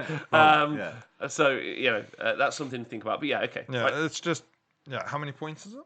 I think that's 60 as well. It's in the book. There we go. That sounds a bit. Charles Nolan says he will have to get creative. 60 points as well. Yeah, it does seem a bit much for that. Yeah, but so with this Unless Legion, you got a specific combo. Yeah. So Nighthaunt will love this. I'm not sure how it will work in. The Legion are good, but Nighthaunt specifically for that the battalion that Ben Sava was last using. So he's got a battalion where you can't use Inspiring Presence. Well, not him. Nighthaunt. Not any models within range of the Nighthaunt. Can't use Inspiring Presence. Yeah. So they're also -1 from the Nighthaunt units. That makes them -3 potentially. Quite a few of the other Predatory and I suppose do make stuff minus bravery. This is where it's called the Shriek Toast. Is it? Shrieker Host. Yeah. There's also if you can use a Nighthaunt. This is why I don't even want to bring this one up. If you can use Nighthaunt battalions in the Legion of Grief, there's a spell in the Legion of Grief -D3 bravery. on top of that, and there's I'm sure there's a battalion. I'm just looking. Well, here. Lee Bromley in the chat's come up with a really solid choice for just dropping Braver anyway, because there's an army. You don't tend to see them much. They're not that good, but they can scream at you and then do mortal wounds. Flesh Eater Courts. They get -2 as well, so -2, -3, -4. It's going to do a lot. Yeah. So then drop them down. So Lee made that chat in there, even in the Saurus Night. So that'll do a lot of work, right? And then Trading Post says getting an enemies on 0 bravery is funny with the Terrorgeist up to 12 mortal wounds in the shoot phase, sniping Dat Hag Queens. So there we go. Yeah. Collaroo also welcome to the show. Yeah, I think it's going to do well. I think. Which one is it? So if you take Legion of Grief, take a command trait -2 bravery within 12 of the hero. Fuck. Okay. It's not. It's all this minus bravery isn't doing the job that we expect it to do, which is battle shocks. It's affecting. I mean, there are other units that do stuff on bravery as well. So you could potentially build a bravery debuff army and then do some work with it. Yeah. Like Mind Razor, you want to beat their bravery because you get the extra damage. The extra damage and rend, I think. Yeah, you get the rend anyway. Extra damage, And then like the bone splitter 1 week, make them always strikes last if you beat their bravery thing, like a scream type thing, and all sorts of. Yeah, I mean, if I work this right in the Legion of Grief, I could be making -8 bravery, and you can't use battle shock. Okay, interesting. That's if you can use Nighthaunt battalions inside Legions of Grief, because they don't have the keyword. So it was a really interesting conversation that came up the other day. So I think there needs to be an FAQ. You need to wait for it. Like we said, this book is just come out, brand new. So there's if, 2 if weeks. Not fine. Yeah, it's okay. It's still good. I did knock some secretors earlier with I think they were -3 bravery, and he lost 3 and then rolled. Come on, we don't want to rim a story. Yeah, it took a load. It took loads more. And then you rolled 2 7s and you invaded Gascoigne. It's not a place. It took a lot of his secretors off, which I couldn't do. Nath, the next one. I just read. We're done with that, I think. Yeah. Should we do the next one? Yeah. Just read some stuff out from the chat. The Saurus Knight and Steve Dooley are in the chat talking to each other up the covens. Kawuli says, "Hi all. Can anyone recommend me some?" Idneth bought an army a few months back, but they only get around to painting it. Thanks. If you just go on the honestwargamer.com, there are loads of Idneth lists from pretty top players and also some other players. And and not only are there lists, but they're also guides. So just click that, and it's just easy. Donaldine says, "Anonymous." Again, another post from the GoFundMe. We're just going to do this. We'll just litter it all through, right? Anonymous, Rob, and the Honest Wargamer team. That'll be you guys. And also Nikos, Tom, everyone else, Jonathan Atland, although, not so much today, provide the most beautiful and honest commentary on the game. Without them, we would not have a strong community. Truly believe that, no, we won't read that bit. And he's, we love the Honest Wargamer team for all that you have done for the community and look forward to fantastic coverage in the next few years. Sweet. It's fucking sweet from Anonymous. Is he just going to say anonymous? But all the anonymous actual comments were from me. Your tears so they were actually all from me. What's up next, Nath? So next up is the shards of Valagar. The shards of Valagar is single in the spell, consisting of 2 models. If it is the spell, remove both models. I really like this one. Yeah. So summon the shards of Valagar. Summon the shards has a casting value of 5, so dead cheap. If successfully cast, set up the first shard wholly within 6, and the second shard wholly within 12 of the first. So it's only 18 inches there. At the start of the movement phase, draw an imaginary line 1 millimeter wide between the closest parts of the bases of the 2 shards of Valagar. Valagar! The shards of Valagar! Valagar!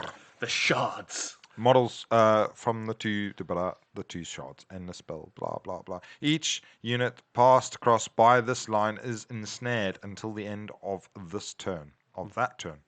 Half the move characteristic of a unit that is ensnared. In addition, subtract 1 from hit rolls for attacks made by units that are ensnared. Yeah, so half move and -1 to hit. Massive. And it is got the points cost off. Worth the 60 as well. Hold on. Nope, that one's a mere 40. Fuck me, it's the best one. There's more. Oh yeah, okay. At the start of the battle round, after determining who has got the first turn, the players must roll off. The winner can then remove one of the shards of Valagar. Roll models from this end of spell from the battlefield and set it up again anywhere on the battlefield, wholly within 12 of the other shards of Valagor. Yeah, so that's really cool. So If your model is in the realm of death, you can set up the first one within 12 instead of 6. Yeah, so you can basically it's like a predatory spell that's a debuff. So half movement -1 hits massive, 40 points, crazy. Double up with Geminids is -2. You know what makes it cool? And you've only spent 80 points. Shackles. Well, you stick the boat in there. No, but then you use the movement, the unit that can cast. So you're 9 inches away. Yeah.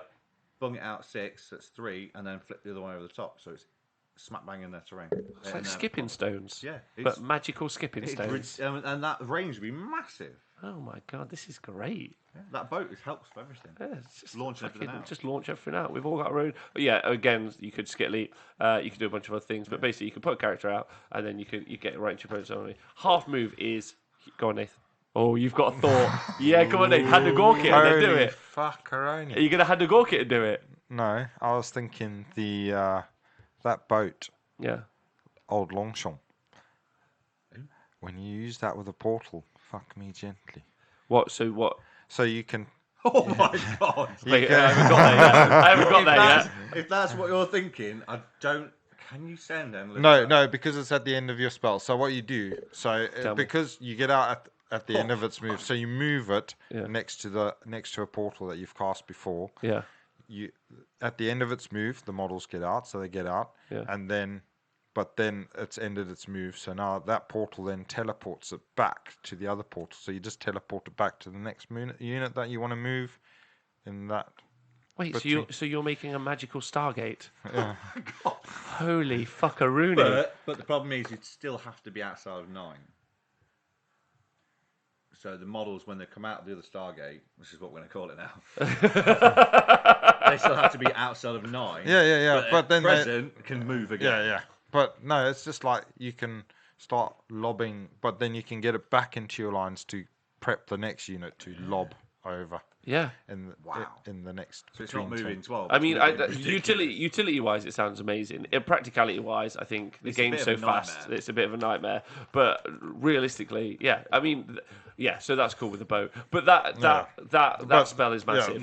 You're going to see that absolutely everywhere. Lee Bromley in the chat said, "Ship model, great rules." And I said, if anyone can make it look good, it's going to be Lee Bromley. I mean, if you don't want to buy the whole box, just get the stuff from Underworlds. Fire. Yeah, Tomb King Tristan said that in the chat there, so that's a good point. But Collaroo likes the model on this one. I like all of them in there.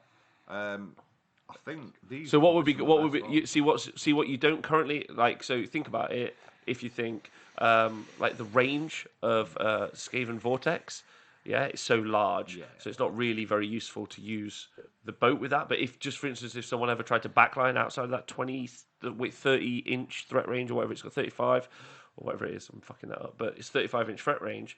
Obviously that's massive, but like some people do, you can backline almost in the right scenarios and get away from it.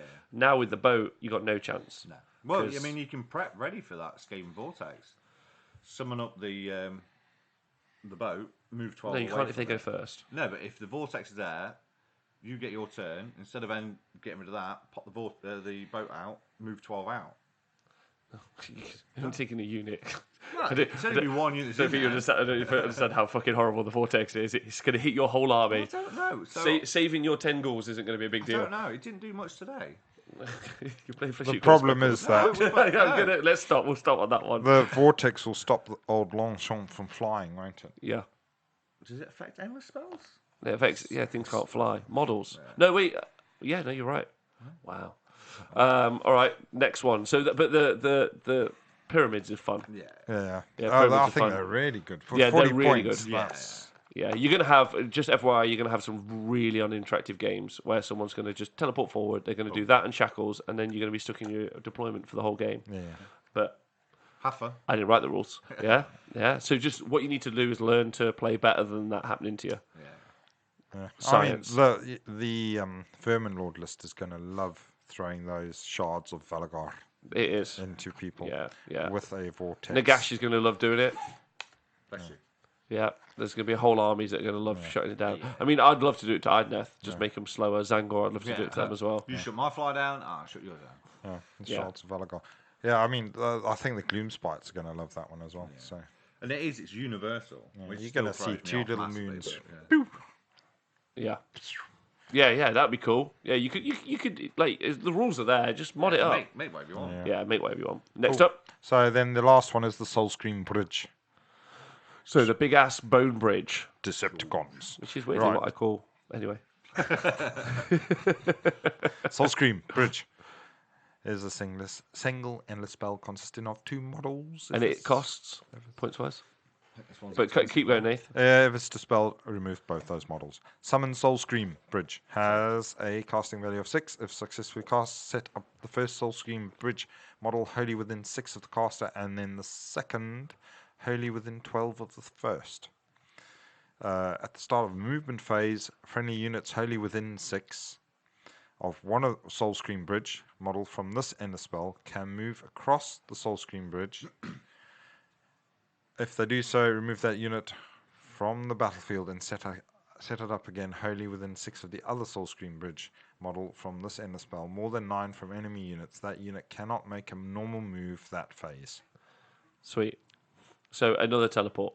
Yeah, but this is like multiple units and just whip across. Going backwards and forwards. Yeah. So that's actually, I mean, that's really. So it's like the Sylvaneth Wildwood.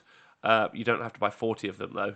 Just get 2 bits. Yeah. Done. So arguably, if you buy the Malign Portents box, you've got a better army than the Sylvaneth book. Or if you buy the Forbidden Power one. That one. buy that one, the Forbidden Power one. So you can teleport across, which is like just super functional. Like you're gonna you're gonna send over things I'm thinking of straight off the bat would be to ally in something into Fire Slayers and have that big tough block go places I want to go. That could be quite fun. You can model that up quite cool as well. That'd be funky. Shooting units again, another obvious one. Short range shooting units that are pretty destructive. Teleport them forward. The listers that you kind of want down on the board. Start for Stormcast, launch them across. Yeah, there's a range of options. Lightning cannons. Good. Yeah, that's Storm Fiends. Yeah, I mean it is 80 points for this one. And then so it's also got subtract 1 from bravery characteristic of enemy units whilst they are within 6 of the Soulscream Bridge model. This ability has no effect on death units. Can only friendly units go across the bridge? Yes. Yeah. Oh. Wow. Okay. At the start of your movement phase, friendly units wholly within 6 of one bridge. Yeah. Look at number 1 Darkling Covers player looking for his 5th win out of 5. 30 executions all up in your shizzle. So it definitely will breathe massive life into some art. Like a lot. Yeah. Like I mean, Iron Jaws don't really have a huge issue getting across the board necessarily. Can run now. They're just anywhere. I'm just thinking. Like, well, some units, so like the brutes still struggle. Yeah. Hard boys are all right because they normally get the charge bonuses. But yeah, this is a great way of getting units of brutes. Yeah. Bunch of salamanders.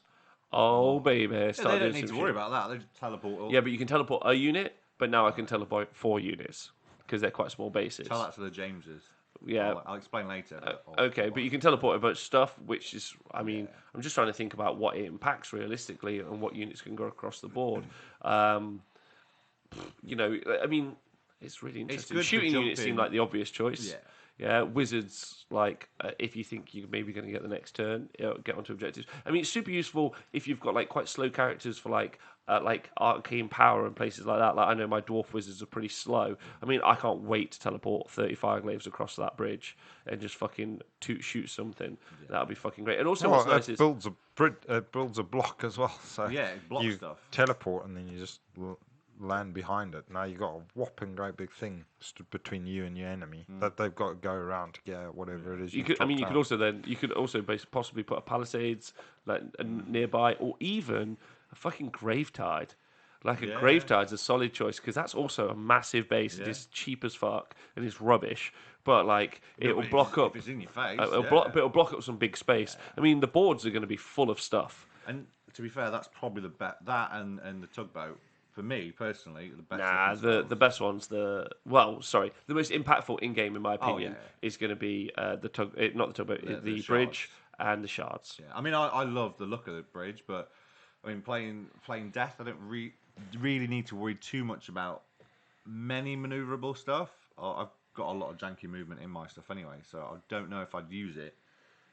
I mean, I can teleport, bring out grave sites, anything really. Yeah. So I don't really have to worry about movement too much. But it'll look great. For me, I think it's gonna. I'm just gonna go, well, it's just two pieces of terrain, and it'll look cool as hell. They're quite big bases, Yeah, they are aren't big. they? Yeah. So it's Yeah, quite a very bit big. of board control. And it'll as well. look. That's what I meant. on That's the what I'm board. talking about. Gravetide and some other options you don't tend to see. Yeah. Like you could have the issue is, and always going to be the reason Skaven is like I was going to say the reason Skaven is so strong is. Let me start the list. But like one of the great things about Skaven is they're multicasters, which is why it's so like upsetting that True Lord Ancients, for instance, have only become are only one cast wizards, and it's gonna and then something like a Nagash seems really solid, but he'll definitely put out one of those under spells. Oh, yeah. But only put the one out because he can only cast one. So multi-level casters are huge, and I'm looking at you, Arc Regents, like they're a thing. They're 2-cast wizards. So My lady. So sometimes you might be able to like play around like big pieces, and you do need armies that are going to have access to. It's going to be good, and why not? Like, let everybody have the spells. I mean, it was still a bit weird for me seeing all this death stuff. It's going to completely confuse me when I have Daughters of Cain launching a Nagash head at me. Just no. But yeah, why not? Yeah, so Colonel Get to the Chopper says, evening chaps, evening. Colonel Cabbage says, also great seeing Colonel Cabbage this weekend. I'm glad he's feeling loads better. Also one of the best libraries of information of terrible offset films, if you ever want to get into a chat with someone. Okay. We know that models come first, rules and story second. What do you think these were conceptualized as being? Legions of Nagash and the spells. They do very much feel like these were Legions of Nagash and the spells that they then delayed. Well, they never got any. Well, they came out before AOS 2. Yeah. Legion of Nagash. So I would say that more than likely. These are the ones Nighthaunt probably should have had. No, Nighthaunt have got Nighthaunt looking but they ones. don't want Nighthaunt ones because they're rubbish. Really confusing people. Like the Nighthaunt have got some. They're not very good. And the Legions Nagash, probably these were made for them and then didn't release it. Now they were like, oh, we made loads of shit. Let's rebox it. Yeah. I mean, Legion got Stormcast got some. Legion never did. I think they would work well. Legion. I think they work well with a lot of things though. However it came to be, I think it's quite cool. Is there any more? Any more endless spells? No. Right, you perfect. get more stuff there. You do inside that box. This is not an advert, but it sounds like one. You also get the terrain piece. Yeah. Engine. And what does the terrain piece do? It's 100 points. Yes, a lot of points. Nathan, what's it do? So it's the penumbral engine. Yeah. It's a single terrain feature. It is an obstacle. So the repercussions of the Necroquake at the start of the first battle round, after determining who has the first turn, roll the dice and consult the table on the right to determine which function or penumbral terrain features on the battlefield gain for the duration of the battle.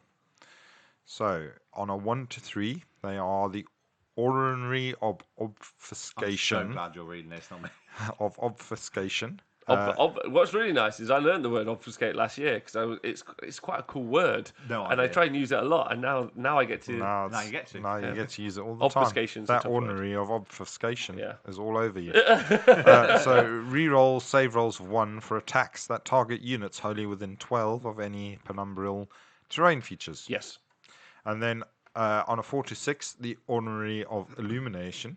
At the start of your hero phase, you receive 1 extra command point if any friendly heroes are within 12 of any penumbral terrain features.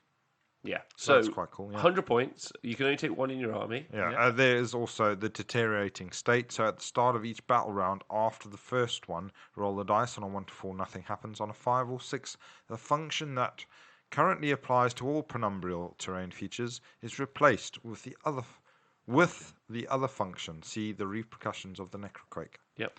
So it just flips over to the next one. Yeah. Okay. So 100 points goes into your allies or comes out of your ally slot.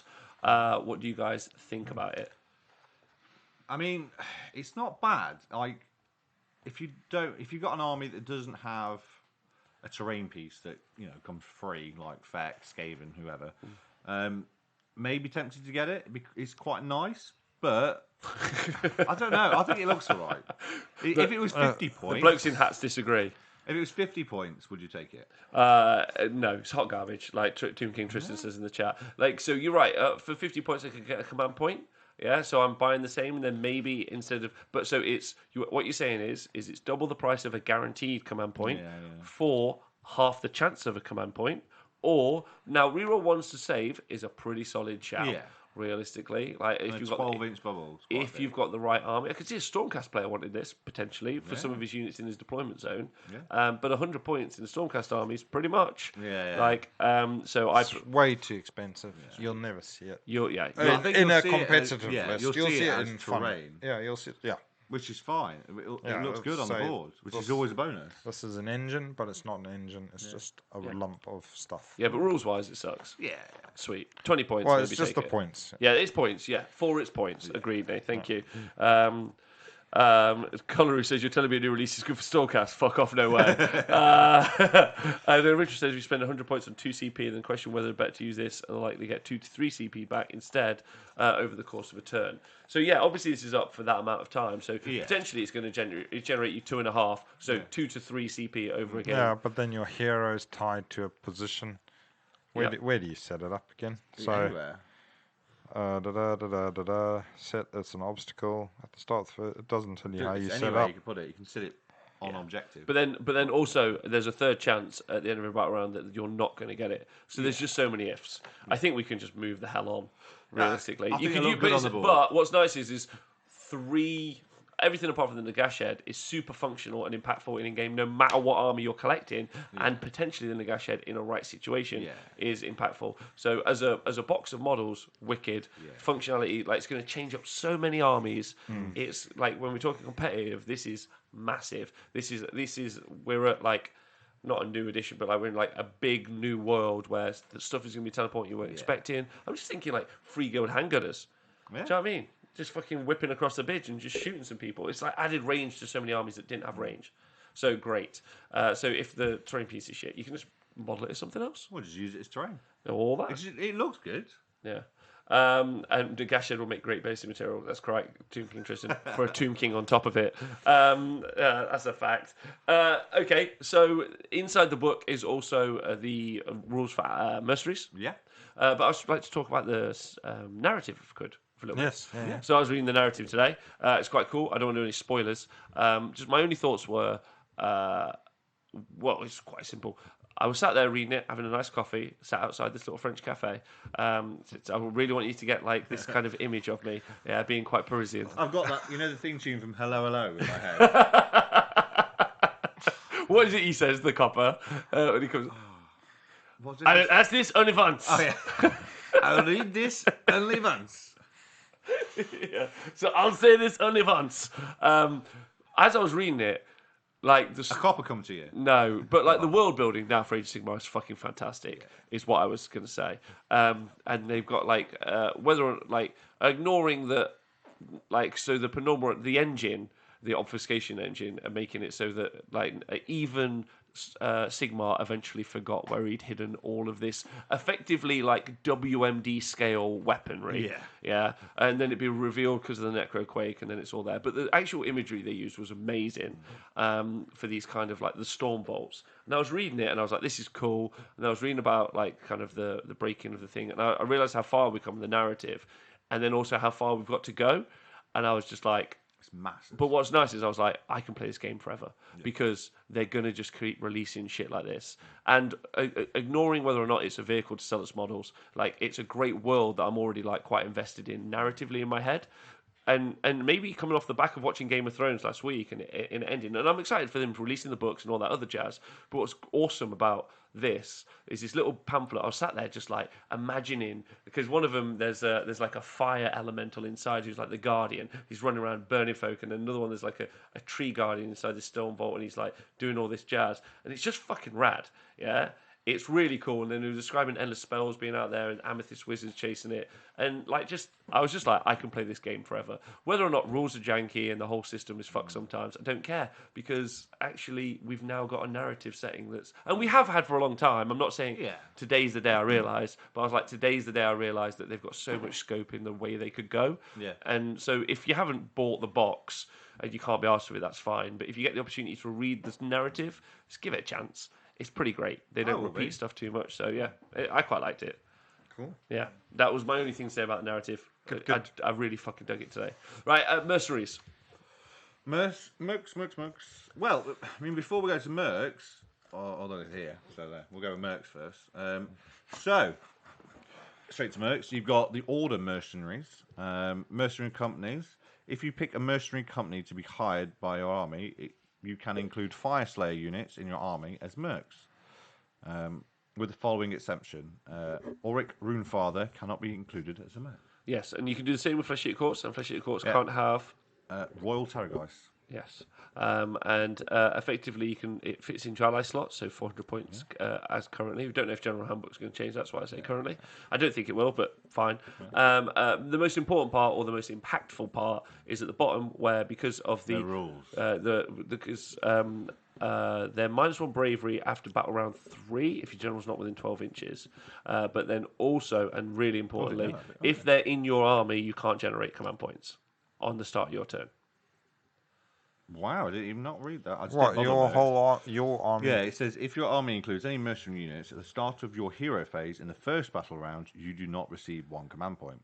So it's only for the first battle round. But that's still quite good. Quite impactful for some. So the mercenaries also get their own little abilities. So the Order ones, the Fire Slayers, add 1 to hit rolls for attacks made with melee weapons with Fire Slayer mercs that target enemy units that had made a charge in the same turn. However, from the start of the third battle round, subtract 1 from... bravery, yeah. Well, that only actually affects the Order one. So no one's going to take mercenaries. So that only affects the Order. It's not in the death one.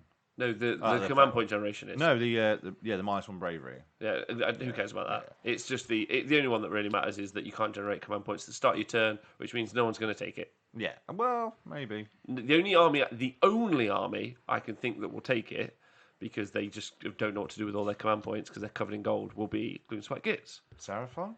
They don't have lots of command points. No? Are you having a dig at the fact we've got no good command abilities? Because that's fucking rude. Yeah, no, right? Or hell the block toad. No, yeah, and fuck you, Speckles. Stuff. Yeah, right? Yeah. No.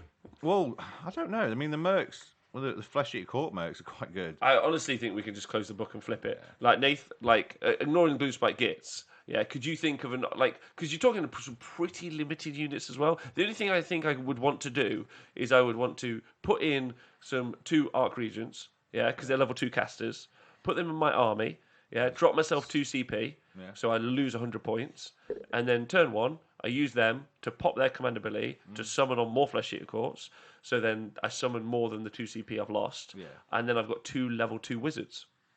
That's the only way I could work it. But then I would have to want to not use any command points for the rest of the game.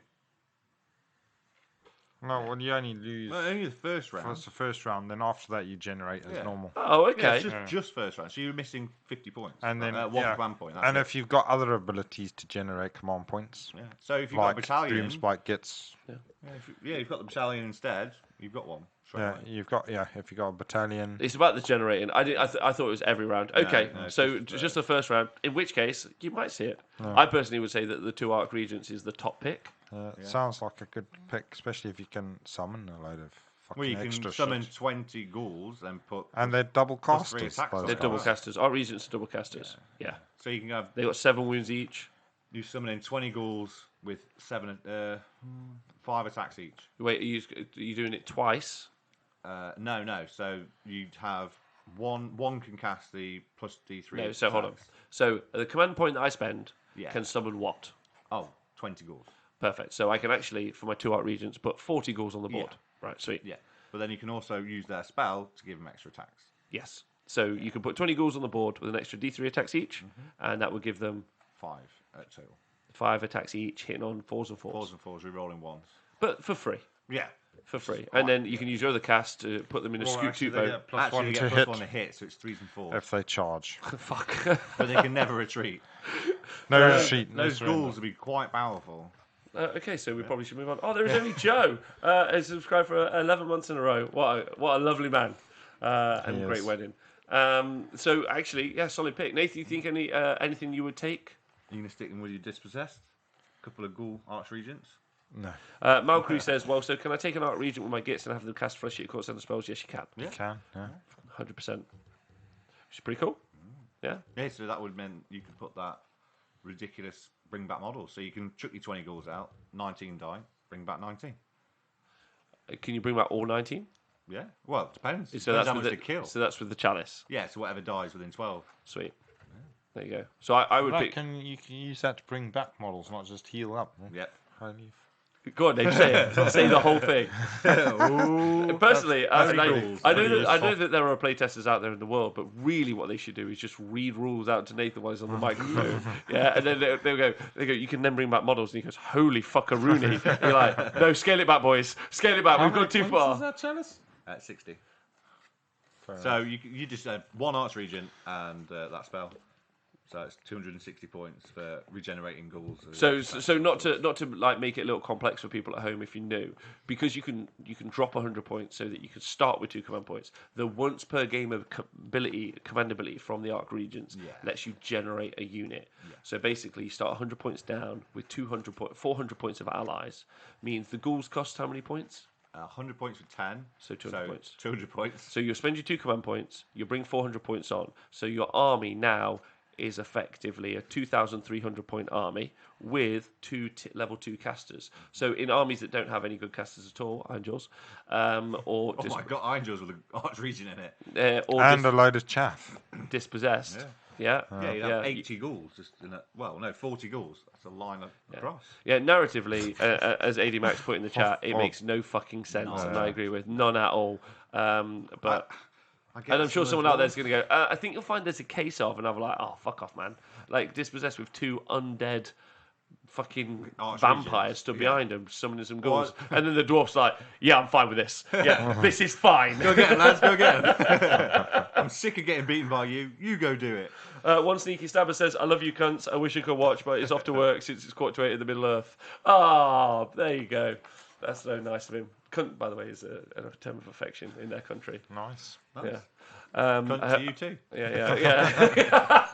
That was so English. Cunt to you too. Yeah. Have a very good cunting. Awesome. All right, we won't flip the page on that. Yeah. We'll flip the page back. If you guys think of any combos you would do, would you ever take anything else than the combo I just said? I mean, that does sound very Six flayers. sweet. So you could put 6. So you 2 units of 6, 2 Or you units just of do 3 2 players. regents with 6. I would probably put the ghouls down because I want the chaff. Well, you'd get 6 flayers with 2 regents. So the 2 regents can summon flayers. 3 each. Yeah, 3 each. So 6 in total. Yeah, but then you've got flayers that will. So that's 3s and 3s, hit and wound, do an additional mortal wounds with 7 attacks each. What's Does why that does include the +1 to hit? Yeah. What's why Oh, does just I don't gone? know, actually. I've just ordered. What are they normally 3s and 3s? 4s and 3s. Oh, yeah. So Oh yeah, you thinking two? You were like, So what's why just ordered that combo. and what does he play? The only thing I would say is that this is obviously an expansion, and you got to decide whether or not some environments are going to allow you. Yeah. But what's interesting is we just had a big conversation about multicast wizards, and then you're like, you can get 2 multicast wizards. They're just these brand new models from Games Workshop, And you know just how you in can buy time. them? You can't buy them anymore. Well, Archregents, they haven't sold put a out. clan pack out. Sold out. They've not put a clan pack out. I think they have. Clan pack. What do you mean? So that would be a single No. character model. They haven't. Nope. Okay. Yeah. Well, you can. I mean, I've got one. Yeah, just say it, Speckles. Just any old fucking ghoul-looking thing. I've got the orc-looking dude thing. What? So I've got I've got that big orc, haven't I? It's the big Archregent I use. Okay, You've used the Mega Boss. Not Mega Boss. No, Oh, I've what's it used. Word Prophet. No, from Bone Splitters. He's like this. Oh, the War Boss. Yeah. War Boss, with a crypt player head. Yeah. It looks quite cool. Yeah, it does actually. I pinched it from some guy on Twitter that made it 100 times better than me. Okay. It looks amazing. I would just I would just use a crypt horror and then find something in your Bix box, stick it on. Like a dragon or a phoenix. Stick a dragon on it, or a phoenix, or just anything you can fucking find. Yeah, and then just be like, that's a good. That's that. Okay. And then if anyone argues with you, just go, it's a delusion. It thinks Duh. it's this. Duh. Also, it's in my dispossessed army, so fuck everything at this stage. You can narratively have a dispossessed dude with a ghoul king's head. Done. So you just Because he's just got a delusion of anything. So what we're Well, saying I'm a is, dwarf. Yeah. find some ghoul heads, just stick it on any old other fucking Ghouls model you've are got, just and then you're good. Well, ghouls are things from the mortal realms that have sampled the ghoulish blood or been chewed on. So you could theoretically have a dwarven ghoul. Dwarven zombie, dude. Yeah. Done. There's narrative for you. War Grandad. That's a fucking bold claim, War Grandad, because I know Edie Max in the chat. I say that. Is that not says, Edie? can 2 archer regents actually summon ghouls more than once per battle? No. It But each doesn't matter when But you've got it each all one out. can. Yeah. So in total, Once per battle. Yeah, once per battle. So in total, you're looking at an extra generated. If you do ghouls, an extra 200 points per 200 points you spend. Yeah, or flares for 170 points. Yeah, I think the ghouls is probably Or a better hero. shout. You can summon heroes as well with them. But you could also do the chalice. You could do the mare spell, which is really solid. Yeah. Which is the Flesh Eater Court's own spell. They actually are pretty good heroes themselves. Yeah, they'll a flat 3 heal. Yeah, they heal 3 a turn. Yeah. Yeah. Yeah, they are very. So basically, everyone in the world. So and you know what? I don't think. In fact, actually, seeing as it's sold out, you don't. I'm going to give you all permission right here. You don't even have. He's trying to do it now. No, what I'm saying is you don't even have to.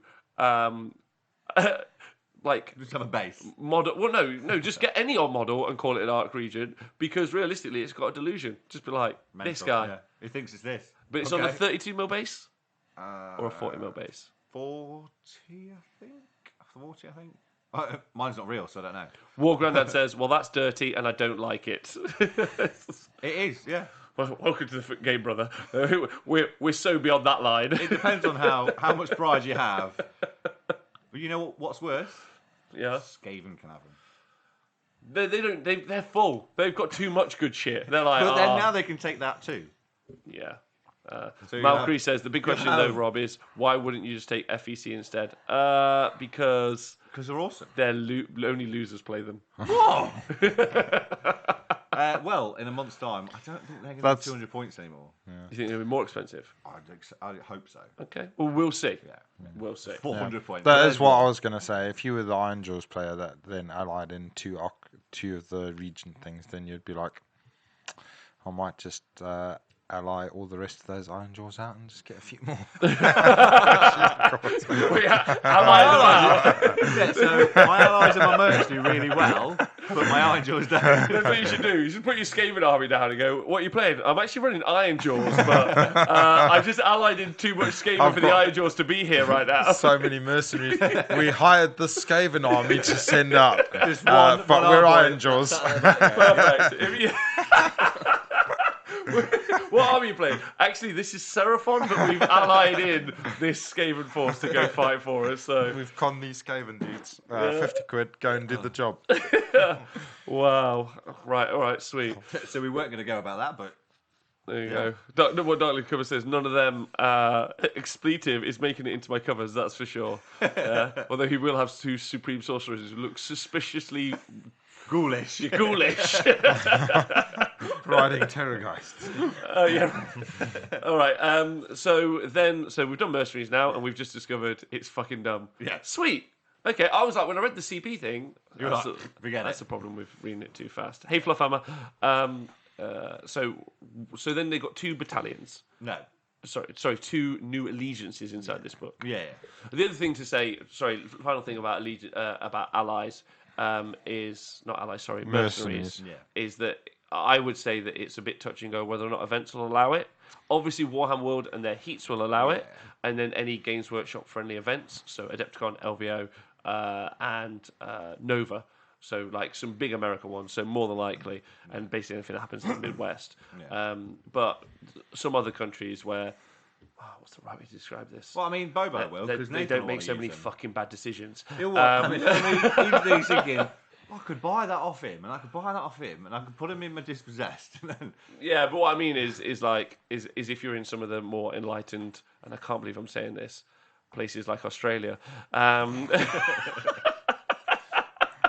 those fucking kangaroo herders. Yeah. But the TOs, the Bogan TOs who organise all their events, They'll probably tell you to fuck off. they if you probably wanna. will tell you to fuck off and then go, but have a good day, Can. And I'm not sure about the Canadians. I think they'll be like, nah, this is shit. Not about this. Well, It's it not might- right. yeah, I'm not to boot this. It isn't going to feel right. I'm But not then to boot again, this. it's going to feel weird when a Stormcast player launches the deadbolt at me. What? Get to the chopper says, only losers play them. Hang on, Rob, isn't Speckles your AOS master now? Oh. And also, Anymax says it won't be happening at the Sheffield Slaughter. So there you go. Yeah. Sorry, Nathan. He was like, nearly had him. Nearly had him.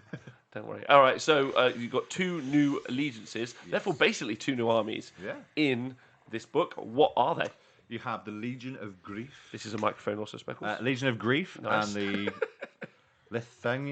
Leithian. army as well. So you got Order and Death. Mercs have been confirmed for the Capital City Bloodbath, though. Get ready. We'll get to see what happens with it. Yeah. The one I've run them out today. 2 Legion of Grief. I've specifically gone. So basically, you can take all Nighthaunt units, as well as Death Mages, Death Rattle, and Mortarks and Deadwalkers. If you take any of the Mortarks, though, you have to have Lady Alinda first before you can take any others, which is cool. And she has to be a general. And she has to be the general. She's in it, which also means that you can't put Nagash in this ever. Okay. So, it's quite cool. You've got it's quite simple. It's basically Legion of Nagash without a few extra spells. It's only got 3 spells, 3 artifacts, 3 command traits. But what are you giggling at? Nothing. It's just when he said that Mercs were confirmed at Capital City Bloodbath, our own channel moderator then said, "Fake news, you sucker." So please don't join our chat where it's actually everyone. Anyway, even the people in charge are taking the piss. So basically, it's a Nighthaunt got a second book, basically, which is 2 pages. Yeah, Malakri's just, I think, surmised it in the chat. He said, Legion of Grief, our Nighthaunt were awful, so here's a good one instead. And, to be fair, it's 2 pages instead of an entire book, and it's probably a little bit stronger than Nighthaunt already. Okay, so why is it stronger? So... And you played with it today, so you can give some people some practical experience. It's nice. It's not too strong. But you can make it strong. Okay. I've just gone full Nighthaunt and a Necromancer. Yeah. Although I made him ethereal. All that narrative stuff for me. Okay, sweet. So basically, you get grave sites with this, which works the same way it does with Legion of Nagash. Set them up on the board. Your general within. So why can't you put Nagash in the army? After I said it, I thought, yeah, you can. Okay. Yeah, you could. Yeah. Okay, sweet. It's okay. People I don't think mind. you could. Yeah. Yeah, it just won't be your general. Boldest decision you can make in life is admitting Boom. your mistakes. Yeah, I was wrong. You no can. problem. He just won't be your general. Because in the Legion of the other legions, you couldn't take Nagash, whereas this one it doesn't say. Yeah. So you get grave sites, so you can bring back whole units for 1 CP, which makes a lot of the other Nighthaunt units, like the Blade Geist, which I've been using today, really, really good. Because they're like undead Daughters of Cain. They are ridiculously powerful. Okay. And there's like the Banshees that was only a block of 12, which are really powerful when they're. That's the max you can get at a block of Banshees. Banshees. So block of 12, only 12 wounds, not a lot. You can smash it into something, they die, bring them all back. Yeah. Which is really strong. You could only bring back a certain amount of models with the Nighthaunt. Once the whole unit went, it was gone. Now, bring them all back. So it's effectively just a better Nighthaunt book. Yeah, basically. Okay. Well, there's a few bits in Nighthaunt that are great. I mean, you don't get that. Nighthaunt, FYI, attack. just haven't. I mean, Yeah. there's some. They posted some results in Australia, and It could be so good. and they've also had results from like the lead game designer. So I personally don't count them.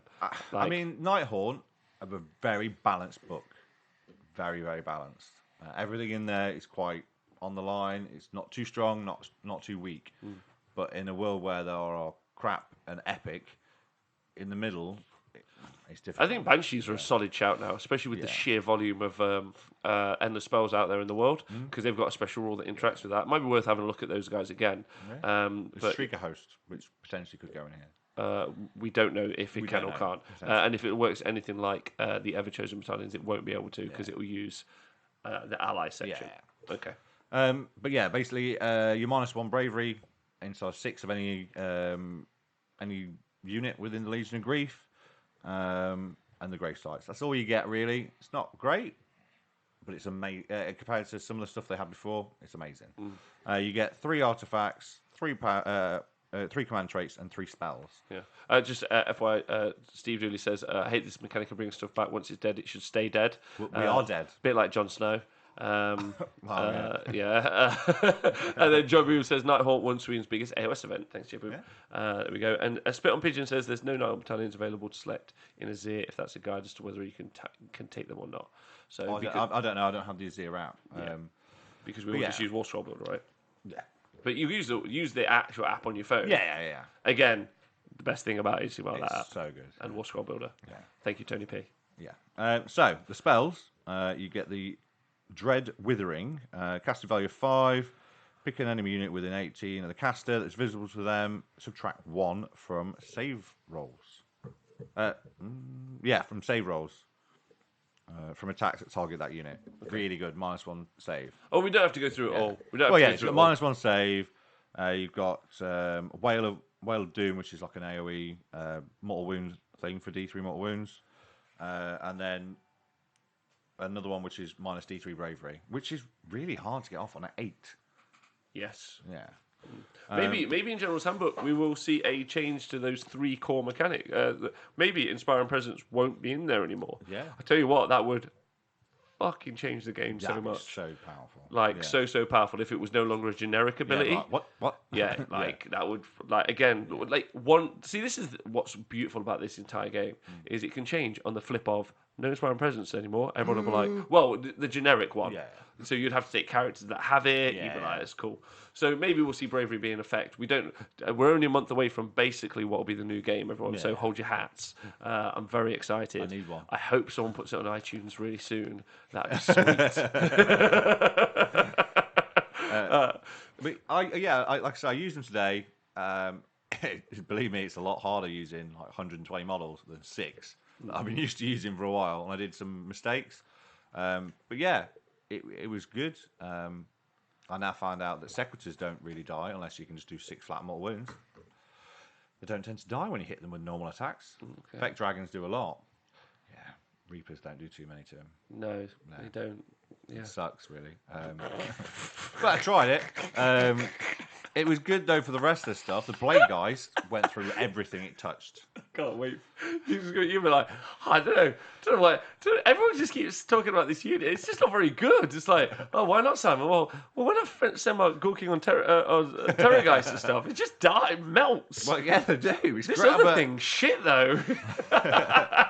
Blade guys, though, are ridiculously powerful now.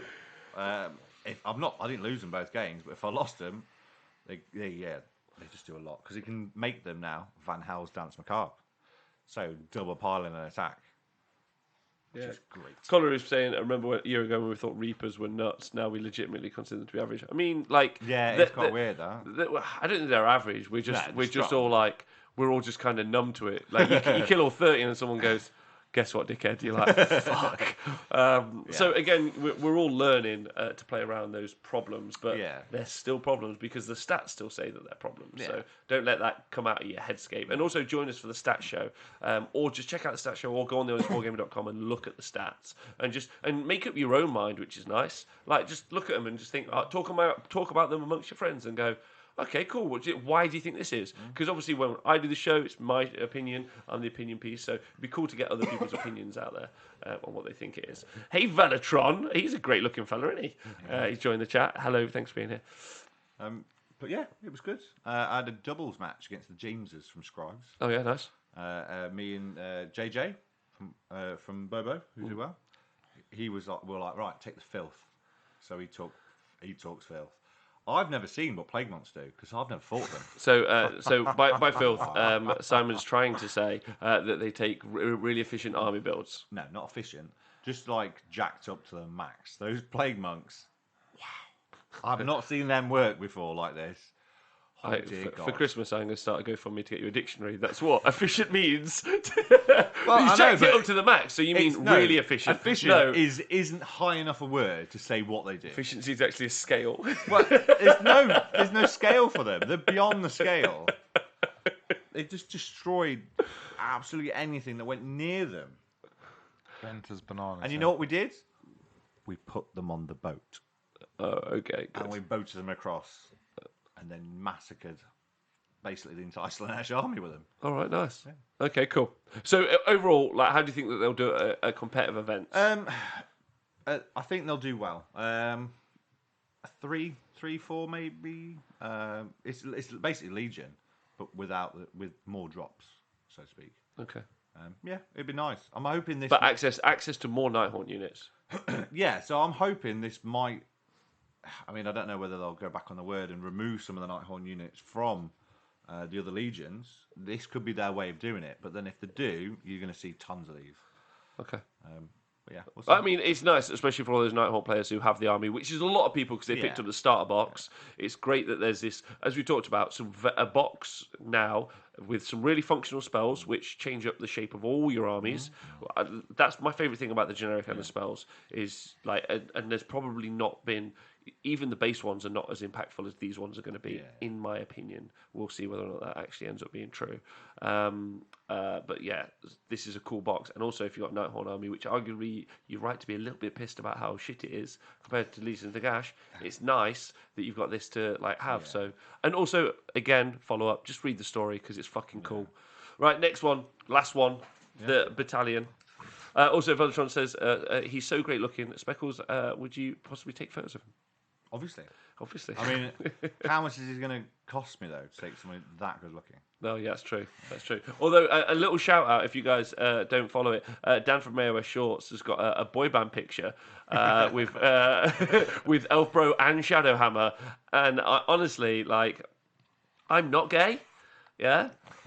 Yet. But I'd think about being gay for that particular picture. So tingle. Yeah, just give it a little love. And also, if you've got any friends who are like, do you know what? Like, I bet it's full of like loads of like big horrible nerds. You'd be like, well, look at this picture. Check these three guys out. Look at them. Don't look at us. Look at them. In fact, I might ask him if I can use that as like a flyer. Yeah, like look at us, we're cool as well. When we start the Honest Wargamer like a club here in Nottingham, we'll just be like, "Hey, would you like to join our club?" And then we'll just you look like these guys. or I might have a picture of one of our less salubrious looking gentlemen, yeah, and I'll be like another picture of those three, and then I'll be like, "I played Warhammer for 2 years, and now I look like this."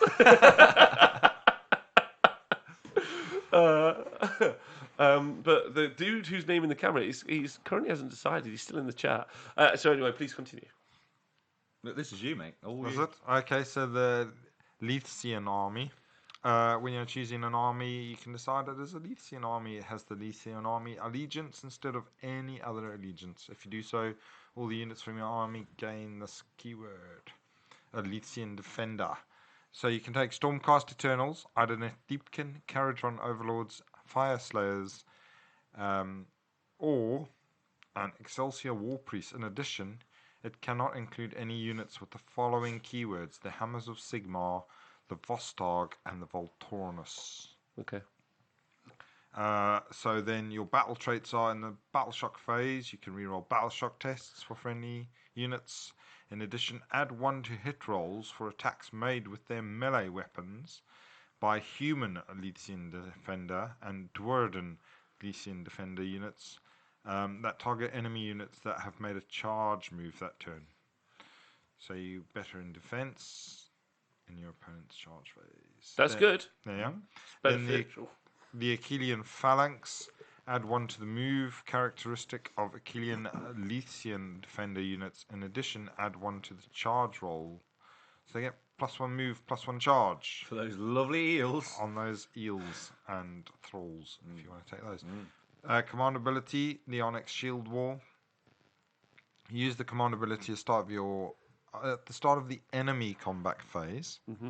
If you do so, pick a friendly Legion Defender Liberators unit. So it's only if you've got Liberators. Wholly within 12 of a Lycian Defender Stormcast Eternal Hero. At the end of that phase, until the end of the phase, +1 to save rolls.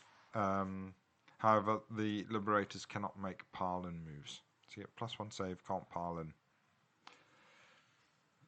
So what do you think? So what do you think? Only overall? on Liberators. For a CP. Okay. Yeah. See, just clip that. Like, if you're like, I wonder if it's good, just clip that response. Legion of Grief, bring the entire unit back. Do you know what? That is what I might ask. Like, and it's going to be really hard. I might ask when General Handbook come out. I might just ask a couple of wargamers to not get it for a day, and then just come into the studio, and then I'll just set them up in front, and then I'll read the points out to them, and then we'll just use that as That's a good. That'll be a good system, right? Do it, but make sure these are bolted down first. Yeah, that'd be fun. Yeah, that'd be fun. Yeah, it seems a bit crap. Command traits. So you've got the general gains the priest keyword. If it is already a priest, it learns 2 prayers of Mordor. And then you've got another one which is don't take battle shocks within 12 of the general, and then +1 to wounds. In addition, subtract 1 from bravery within 6 of the general. So that's meh. The priest one, so that would depend. So the relics and these and the other one would put crap, I think. Roll a dice. So you get a 5 up. You get a 5 up ignore. That's not bad. So it's a suspicious stone, but it's called the Crown of the Raven Feathers. That's pretty good on some things. If you can't take, what can you take? So Caradron, Stormcast, Ideneth, Fire Slayers. That would be mental on a Fire Slayer dude, I suppose. 5 up, 5 up. Oh my god. Some of them are quite tough. Or, I don't know what. Yeah, I mean, if you could put it on a Phoenix, that would be bent, but you can't. So fuck you. New channel motto. Eh? Do you know the new channel motto, Speckers? Fuck you. Yeah, no, fuck them. Oh, fuck him. Fuck him. You can take a blade that gives you pick one of the melee weapons. +1 damage or 2 against death. So yeah. And then once per battle at the start of the combat phase, and a D6 heal once per battle. But then the prayers, so you've got the resurrection in your hero phase. 1 for any model that knows this prayer can chant it. If it does so, make a prayer roll on a 1 to 2. The prayer is not answered. On a 3 up, the prayer is answered. If the prayer is answered, pick a defender unit. Wholly within 18, you can return a number of slain models to that unit that have a combined wounds characteristic equal to or less than the roll of a D3. Okay. A mini grave site. Yeah. And then Mordor's Eye in your hero phase, but on a 3 up again, pick an enemy unit within 18. They're -1 to hit until the start of the next hero phase. That's pretty sweet. Okay. -1 to hit at 18 inches Yep. on a 3 up was pretty good. Then Mordor's Embrace. Blah blah blah on a 3 up. If the prayer is answered, re-roll save rolls of 1. So it's a Mystic Shield, 12-inch. I mean, I could just take that 100-point piece of scenery, get me 6 shield. Yeah. And then But then you have then you get places. Ooh. or you'd end up with the extra command point ability, and you could make your Liberators Ultra. unable to pile in. See the Saurus Knight. See you later, bro. So overall, we're not overly impressed by that new army. I mean, you might see it just so they can. It's like a mixed order, I guess. Yeah. Maybe it needs more research and looking into. Nath? Yeah. Nothing jumps out there. No. Okay, cool. So that's Forbidden Power in all. What do you, as a release? Because I think it's come out at £60 is the kind of price point. Yeah. Well, like, and obviously if you go to third party retailers, you get that percentage off. What do you guys make of it as a because what's interesting is a release, right? So it's almost felt like it would have come out with the General's Handbook, as a thing, but it hasn't. So it's come out a little bit before, but we probably will intermittently get these generic boxes now. Yeah. Well, is a guess. Oh, So, but what do you think of it? Because what I've said before that one of the things that I would quite like to see from both AOS and 40k is the kind of the we all get something. and then we move forward. Like I like the individual battle tomes. Everything else, don't get me wrong. I love the General's Handbook mechanic. Don't get me wrong. I'm super up for campaign books, which is effectively kind of what this is, or it's a bunch of models and they're flogging it through a campaign. But either way, I feel they've done the work to flog it to me, so I'm all right with it. And I'm well happy to have it. I think the models race. Do you think it's worth? So do you think it's worth it? Yeah, I mean, just another thing. The battle plans in here are really good as well. So you get 6 narrative and 6 pitch battles. They're really quite good. Yeah. I mean, Steve's also said in the chat, it's also paid to keep up, which is also a fair point. Yeah. I want to give all of the sides of the argument. That's a good one. I think it's really good. Yeah, it might just be a piece of terrain, but it's a good looking piece of terrain. It's not tacked. It's some really good spells. It's a new load of narrative. Would you say that the spells are? So Rintra thinks it's quite expensive. Would you say that the spells are so impactful that it probably not a must buy? Because I hate that concept. Because obviously I don't think that's true, but they do feel like, especially some of them, seem very strong. Yeah, I think it's so. The spells for me, some armies won't need to take the spells. They won't need to take all of them at least. Anyway, like the movement ones. I'm not saying all of them. Yeah, so the movement spells. So some of the newer new books don't particularly need to worry too much about movement. Like it's ridiculous. Yeah. But then you've got ones that have never got a battalion. Yeah, I mean, a new book, and they've got that, haven't they? Yeah. Well, you look at the obvious one is Skaven are going to want to fucking hit you with those shards all day long whilst you're in a vortex and you're shackled, and then you've got a fucking shard. So that's what, half and then half again for movement. And then half, No, it's half from movement. It's half from shackles, half from the shard, and then you can't fly or run because of the vortex. Yeah. So and you're -1 to be hit. You minus 1 to hit your opponent, and you're also like. Yeah. Well, what's nice is as a counter, ignoring all the ticks that you take from the vortex, is in your turn you could pop up the bridge, and then you can fuck off out of dodge, which is kind of nice. Yeah. Like, except there's that many in the spells around you, you've got nowhere to put the fucking bridge. And then but then the tugboat comes. Toot, toot. Yeah. Yeah. I think it's really good. I mean, I to be honest, I didn't know you got the terrain piece in it when I bought it. I was like, it's a bit expensive for the spells, but I was like, okay. So for me, yet again, I've not had to buy any more new models really to get another new battle tome, because you get that 2-page battle tome for death. Yeah, it's true. Which is nice. And the spells. So I'm like, expensive. Got home, opened up. Holy shit, I've got a piece of training here as well. Bonus. I'd say Lee Bromley says the spell's so good it knocks malign sorcery down a peg or two. I'd argue that that's pretty true. I'd say that if you were to ask me where I think more utility lies, it does depend on the army. Yeah, it does depend on the army, but I'm gonna admit that movement's still always going to be my favourite thing, and you've got at least 2 ways to move a unit now in that army for quite cheap. That's pretty amazing. I actually don't tend to find lots of utility for my Chaos Dwarf army from malign sorcery. Generally, this is normally what goes in, but I could make massive strides. 140 points for both the bridge and the bridge is great. Bridge and Toot Toot Scoot is could really change the shape of how my army plays, and probably arguably every army. They're arguably incredibly strong abilities, which is probably why they're inside a box you have to pay for. Yeah. Aesthetically as well, I still think these are some of the best looking spells out there as well. Yeah. Really, really. Oh no, I don't agree with that at all, because I think the death aesthetic is awful, but that's a personal choice. Yeah. Oh, I love them. I think they look fantastic. Nate, your thoughts? No, I think that they'll make Skaven more bent. I agree. Yeah. I think they'll make. I think they'll make today already.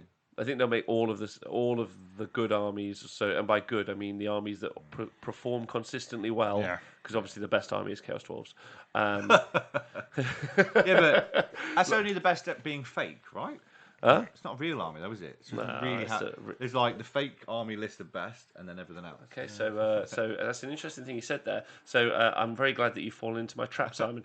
I'll activate my. Do you know whatever he said? Excuse me, let me activate my trap card. So I was in a piece of news that we left out of the news section. I was in Warhammer World this Sunday. It's not bloody working. So I was in Warhammer World this Sunday, and what's really exciting is that in Warhammer World they have all of the models for all of the armies built in cases, both for Age of Sigmar and 40k, and you can go in there and you can check them out, and you can be like, oh my god, that's what Centaur looked like, or whatever, and then based on that you can purchase things, right? It's a cool way, and I think it's wicked. However, I direct the camera to my phone. Let's get it in there. This is the Chaos section here, and if you listen to the podcast, just I'm sorry, I'll tweet out the picture. That shit at the bottom?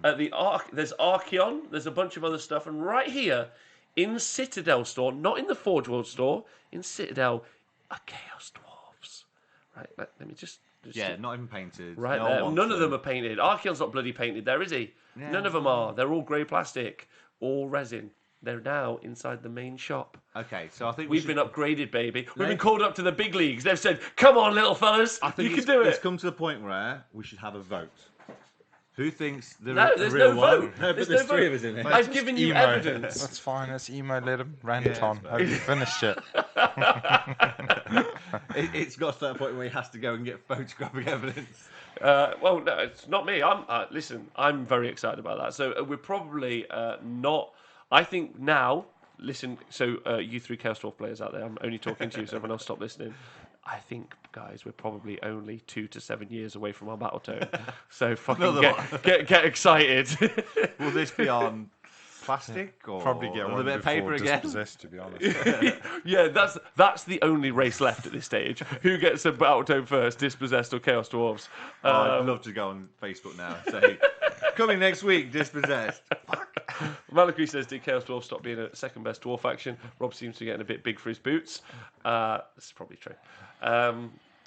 Yeah, anyway, so I think it's an expensive book. To give what I think is an impartial review, I think it's an expensive box, which is a pay-to-keep-up box when it comes to gaming. However, it's also got some cool narrative, which made me fall in love with the narrative even more today. And I'm not against that. To be honest, if you are playing competitive Age of Sigmar, you're probably already in a keep up with the Kardashian style format, which is why they brought out those contrast paints, right? They're like that, they're aware now, and if anything, they're kind of trying to arm the when populace. you want to, When you want to get all those plague monks on the table. So, Cool. do you want to run through like the top 4 or 5 armies and just say, do you think how they gain really? Oh, yeah. Fuck yeah, Nave. Right, okay, let's go. So we've said. Like you've done this before, Dave. So we said Skaven. So Skaven are more powerful because of this release. Yeah, because they're super good at magic, and these are just going to help them. Just and they already have so much moving around the board potential. Yeah, giving them even more moving around the board potential. Well, yeah, this helps them with moving their units. So before it was moving characters around, but now those plague monks can just, and then they've got a natural +1 to charge anyway in the unit, and then obviously with cogs. So they're looking at 6-inch charges. They're with the other buffs that you can give them. That's pretty terrifying. So they're cheap. So they make Skaven better. Yeah. Okay, which is bad because Skaven are already the best by a country fucking mile plus some. Next up, Flesh Eat Course, the Bully Boys. I don't think it's going to affect them too much. Yeah. They're not really for wizardry. So will it affect them negatively? So is you've the got way to look at it. You've got the speed.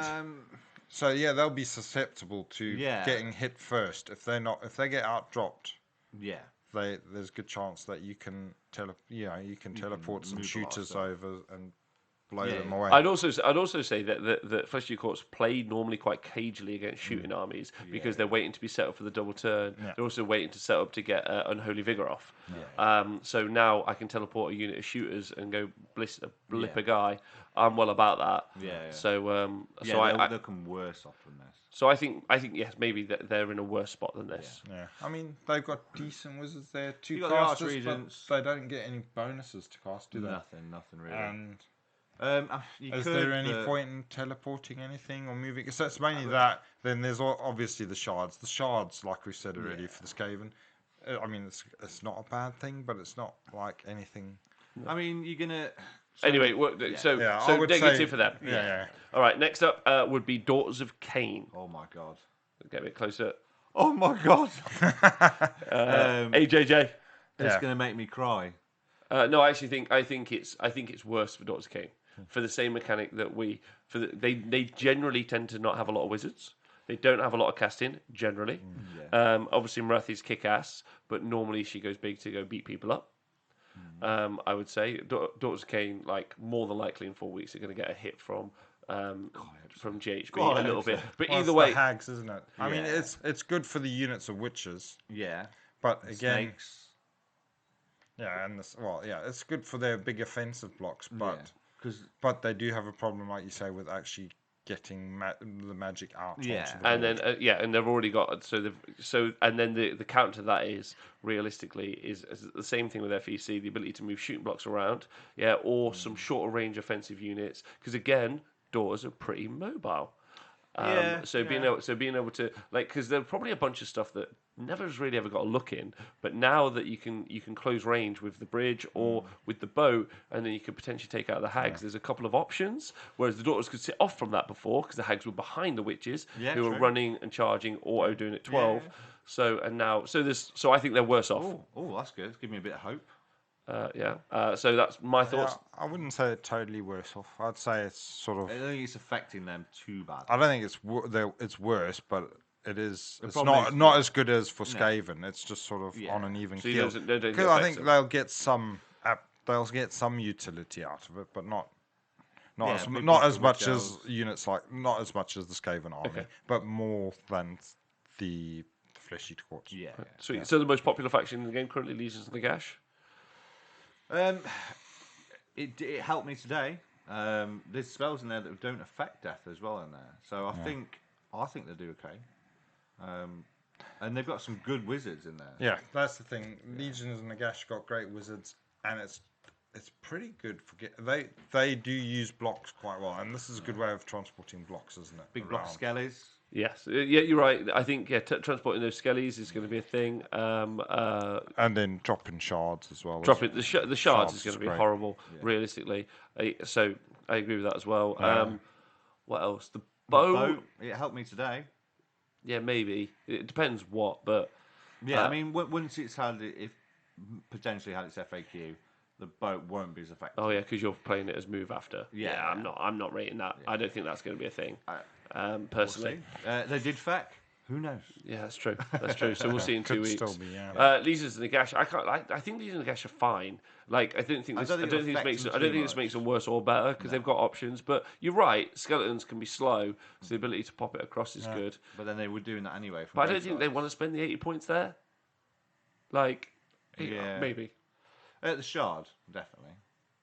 Well, no, because it's like why the shard's really scary is because when you can skit leap and do shard. If you do boat shard, Yeah.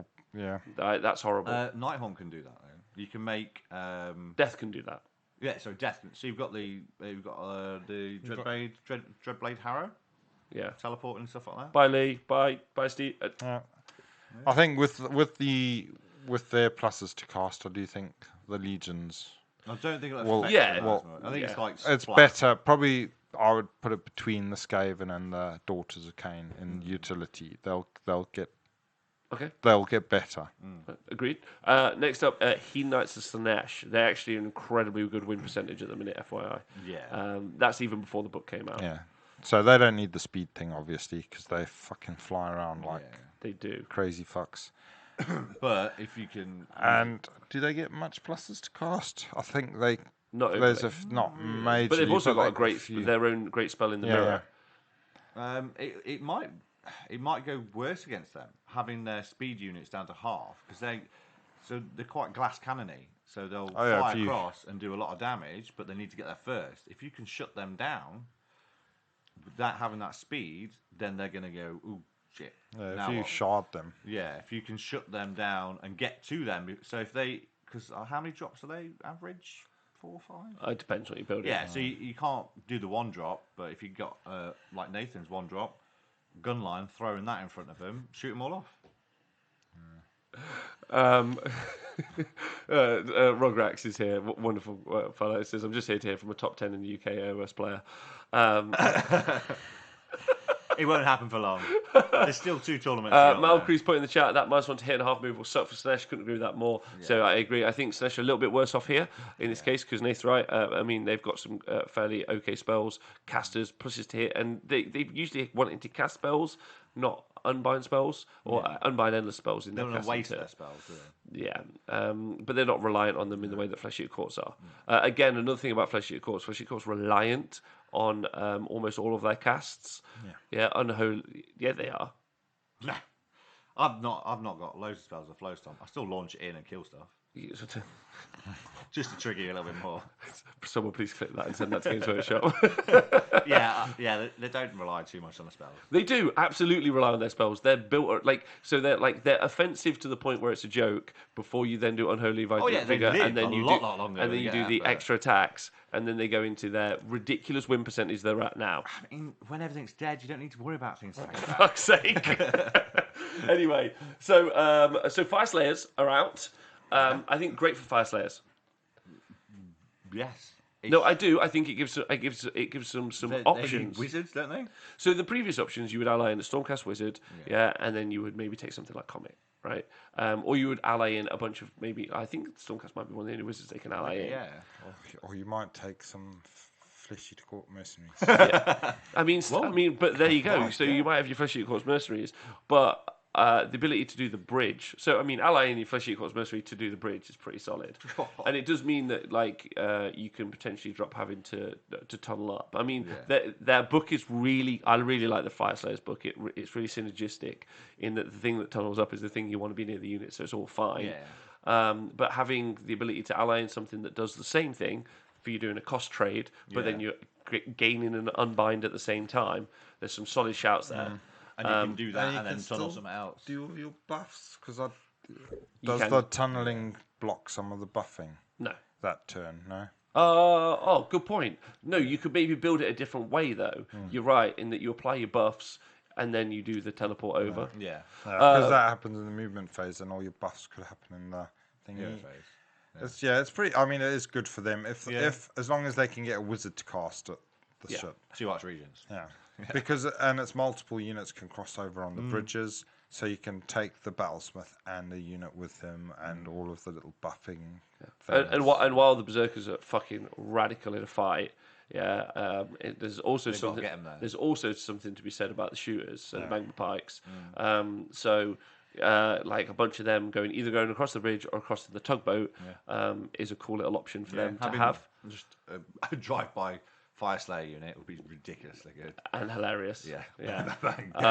Especially if there's monsters on the board, because they'll just blitz them off, which is cool. Especially with their ghoul screen.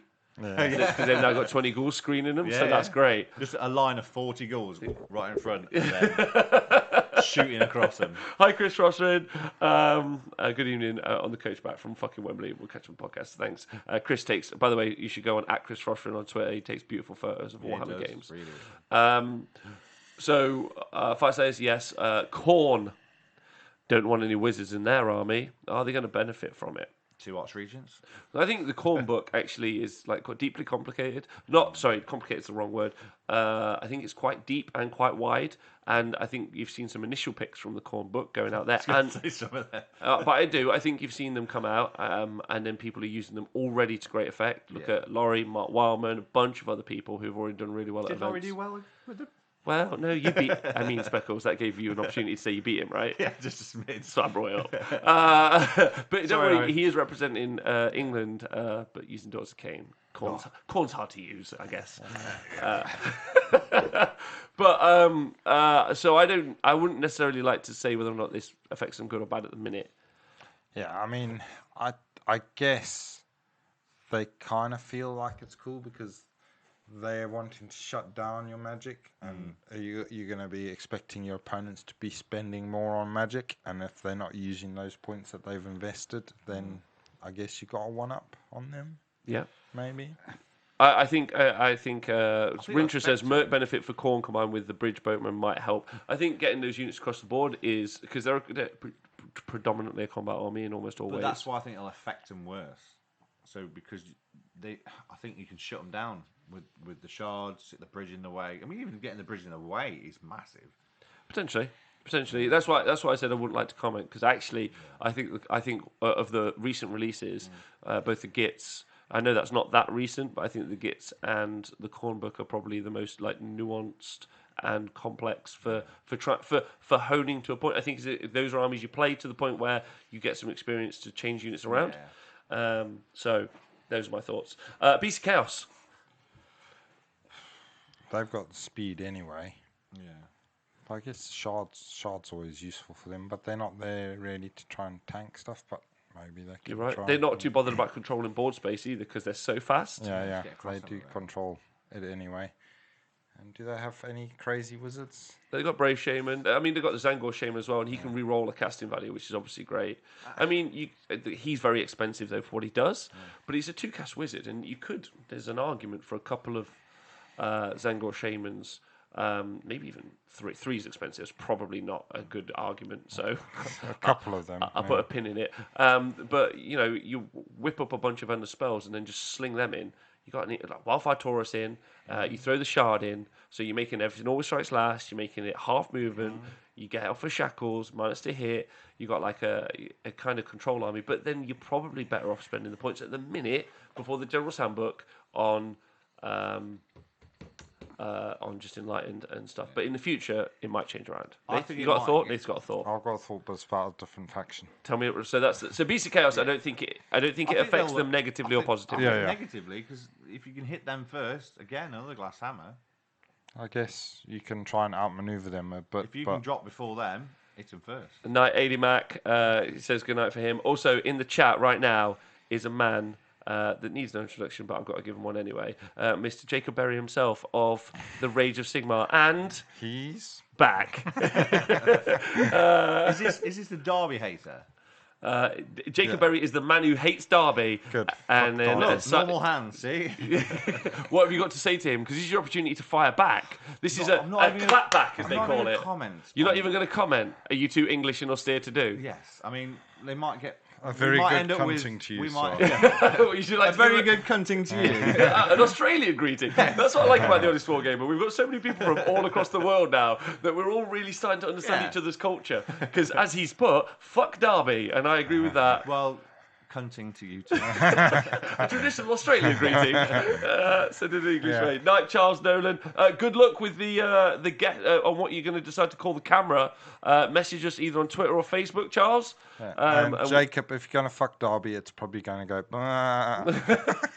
It's an intercity joke for international listeners. I mean, it might be something to do with football today going on. There's no one left in Derby. Tomb King Tristan, our channel mod, and traditional burner has said Jacob Berry will need an introduction because no one listens to the Rage of Sigmar.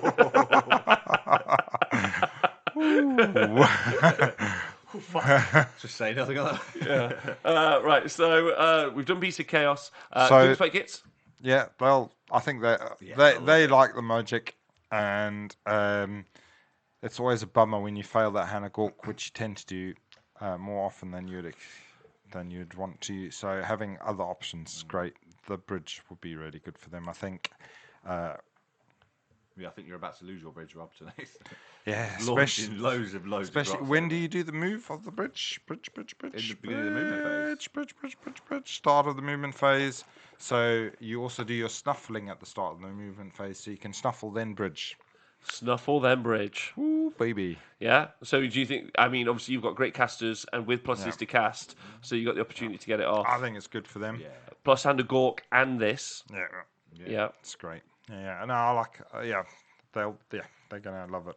Thoughts on bridging 4 Gargants? Ooh, baby, it's gonna be great. They're gonna surely they should fly over the bridges and fill their pants. picking up bones on their way. So. We did do the and then obviously the shards. Yeah. I mean, because they got them, it's just another minus. If you're going to do a debuff army, the shard's going to be great for. So shards, Geminids, natural netters. You've also got an itchy nuisance. Like Gits have got they got great wizards. You've got a terrifying army realistically there, as well as. I mean, what's nice is maybe even the ability to deliver a bunch of spider riders. Like, drop them across the board. Yeah, I mean, they're not the fastest, is what I mean. No, yeah. Although they are faster than they used to be. And also, what about this, Nath? You ready to hear? Every Grot player is about to get like two small orange, sexy, fucking engorged testicles right now. Because what about a reliable movement on your Boing Grot Bounders? No, that's it, exactly. I I'm genuinely thinking thought that. about squigs, so that's why I mentioned the snufflers. Yeah. Because you can now fucking snuffle them and then bridge them. That's great. If you can get cogs up. You look so serious That's right now. cool. I know. Like you've locked your eyes in. You're like, I'm fucking ready. The other unit is obviously the squig herd. It's great to fly them across the board because they've got an inbuilt re-rollable charge as well. So you don't even need to. Not that you're worried about command points because you've got one gazillion. The other great thing is actually your problem is always trying to get your unit and your war boss in to the same area as well. For his command ability, that's great. Spore splatters, all of that malarkey. You're basically just You've now lost that bridge, right? He's just gonna relocate a fucking Grot army. Yeah. It's Can I put my entire army 6 inches within this bridge? Yeah, the thing just push them through. with the Gloomspite is that there's all these little buff chains, and they're quite easy to break by positioning. Yeah. And then obviously, so they're going to love the bridge for being able to keep all the little buff chains in operation. But and obviously the shards is just really good, and it's an extra. An extra bonus, yeah. I've got to say also to Malakry makes a great point. Have a Gargant take the bow, a whole new way for him to fall onto your own units. Don't even need to wait until the charge phase. one model is slain. Yeah. That would be an amazing tactic, right? Do you have to? Can the boat not? Is there a restriction on where the boat can get to? Like, does it have to be 9 inches away from your opponent's deployment? 9 inches away, yeah. Oh, okay. Otherwise, you just think. So you can't put the boat with a giant in, deliver it next to Archeon, and then Have just a dead fucking guy. Fall on them. just fall it. Trip out the boat onto him, bang. I mean, you could, how big's the bone giant? Like, surely that's longer than 9 inches. No, it's got a different rule, I think. But yeah. Okay, so great for gits. Yeah. Right, okay. And Jacob's in the chat saying good for the knights or the hoppers. Yeah. Really To good. go in about 10, 15 minutes, just so you know. So anyway, the next faction. Hold on, I need to write something down. If someone can write this down and remember it. Budtastic Guy said it's buff chain in the Honest Wargamer book. No, I should write that down. Oh, okay. I need to add that. Thank you, Nath, for the keyword. No problem. Next one. Go on. I'm going to give you the change host. Are going to love this. Oh, Disciples of Zinch. Fucking get your parrots out, get your birds on the board. All of them, but particularly the change host. The change hosts are going to fucking jizz on this. It's just going to be You launching use the fucking luncheon boat, send it over there, swap it with the Lord of You Chains. know it's good. Oh, yeah, fuck me. you know it's good. You know it's good when you just keep saying the word fucking a lot during it. You're like, oh my god. So Daniil, who's already playing like 5D chess with these things. he's now playing 5D chess through time. Yeah, He's not, I know what's coming. He's the TV show Sliders. Yeah, while he's just sliding to different places. Wow. I'll tell you what. Yeah, this with the change host. Fucking radical. Yeah, so change host all about it. So that would be Disciples of Zinch is what we're talking about. Yeah. Fuck yes. So Nurgle, nice way to deliver play bearers at the board. Also nice way to deliver. They're all rapid as hell anyway. They are rapid, that's true, but it's just nice to put them somewhere, right? Yeah. Also nice to deliver buff pieces into the right places, which is nice. Because normally, in order to get that extra movement, you are always taking a great and clean one. Yeah. Yeah, and there are a bunch of options inside that book, I think, which you don't necessarily need. Warriors of Nurgle could be a thing. War Shrines. Yeah. They've all got some options. So there's a bunch of stuff there, I think.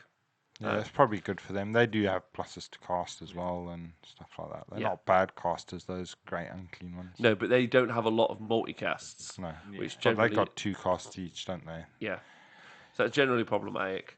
I think Nurgle are in an interesting spot anyway, where their job is to like hold on to objectives, and the output now in the game has got quite high, so you can't necessarily play that. But it's going to benefit most factions because of moving. Yeah. So Nurgle we've done. I net Deepkin. They never normally have a lot of wizards on the board, if any. Yeah. And they've not got a problem with movement, really, most of the time. But what they do have is amazing threat ranges. And what this gives your opponent is an amazing threat range now. So in a world where movement is... Everyone's faster, then eels are a little bit worse. talking about Deepkin. Bit of a random one. That bridge will go over the top of that horrible boat, won't it? Yeah. So when they shut fly down, just go over the top of the bridge. You walk through the boat. Walk over the bridge. Yeah, I think realistically, I think all of the slower armies being faster is great, and then the fastest armies, like we've just talked about, Beasts and Idneth, and even though to agree, I guess, Slaanesh, I guess. and Slaanesh, none of them benefit from the movement, and all of them are worse off because other armies can move forward. Especially as some of them are quite fragile, like Slaanesh and the Idneth. They're fairly fragile, so if you can hit them first, then another shout from this box would be taking the Nagash's head. And having that done into the eels, because the eels hate bravery checks. Like that's especially the blocks of them, and the thralls even as well. So that's none of them are brave, are they? No.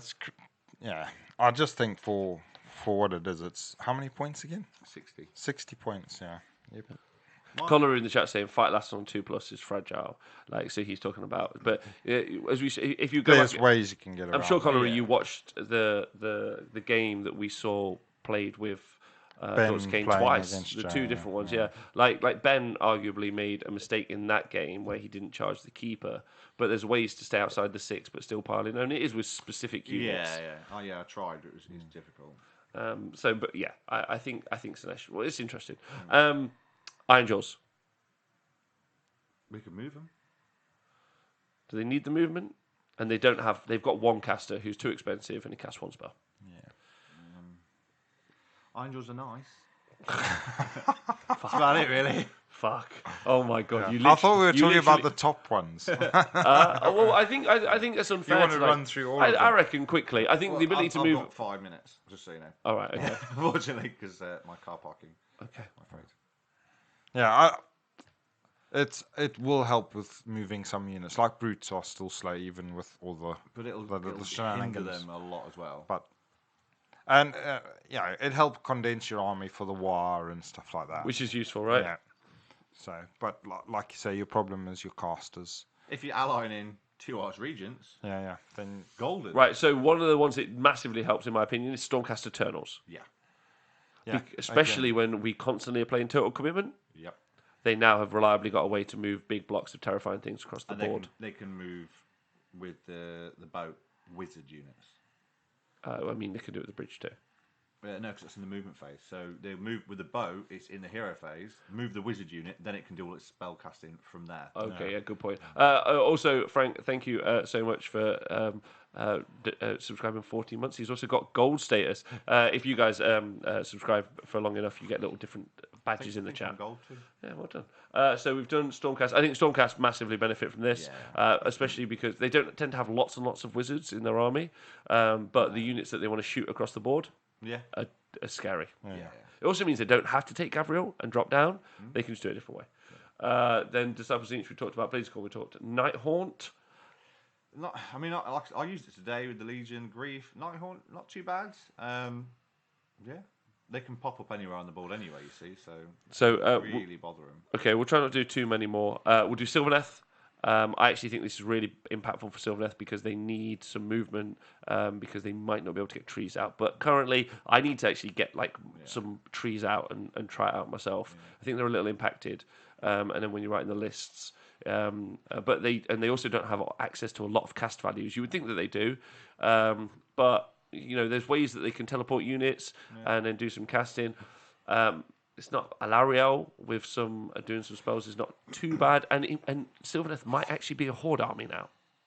And what they've got, because they've got the waypipes are way stronger on Revenant, so you might actually be able to take big blocks of Revenants or even big blocks of Spite Revenants, and then and they can teleport and do other stuff. The Tree Revs can, so you kind of got a horde outflanking, kind of a Wanderers-esque style army. That's kind of an army build I've got in my head. There's also just put a big fucking Durthu down and get him to dick some stuff, but I don't really think that's currently where we're at. Or maybe it is, and I'm wrong, but I just don't think he lives past turn 2 in the Skaven world. He just gets mortal wounded to death. So, interesting. I think it benefits them. Seraphon, actually weirdly better because they already move stuff around pretty well. They usually don't want to cast too much because they're saving, but they don't have anything decent to cast anyway because all their spells are shit, apart from Starlight. So I actually think dropping a big unit of something that's quite scary could be good. Yeah. You got any thoughts? Yeah. No, yeah, they've got some great shooters, haven't Teleporting they? as heroes well. around as well. They can do it. Yeah.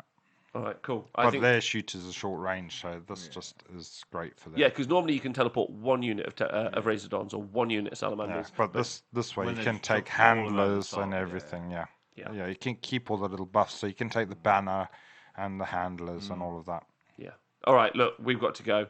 So I think that's... Velatron question in the chat. Did Rob do the draw for Ben's Free Paint Commission? I was late to buy it. I did, and it was won by Lucas Maliniak. So if you've joined, he won it. We did it. You can just I'll quickly do a cut there so you can see. That's who the winner was, live on air. Thanks very much, Belly. Thank you to everyone who supported us. Thank you to you two for the show. Thank you, sir. Thank you to everyone on Patreon and Twitch. Again, a huge thank you to everyone who has supported us in whichever way you did, either in the GoFundMe or being by a subscriber or Patreon for all this time. People who've made personal donations, however you've done, even if you've given us lifts or brought us a coffee at some point, just anything. Like we will pay you back by doing a better job. He will pay you back by doing a better job. We're just going to turn up and just be an idiot still. All right, okay. Listen, it's been great. You guys are wonderful. Thank you so much for joining us. Velatron, Jay Berry says, fuck Dorby. Pokey John Woo, Malakri, nice show. Rintra, see you later, bro. Thank you, everyone. Make sure you just share it with people. Like, let's all join, make this big global community. That way we know that Speckles, what do we say?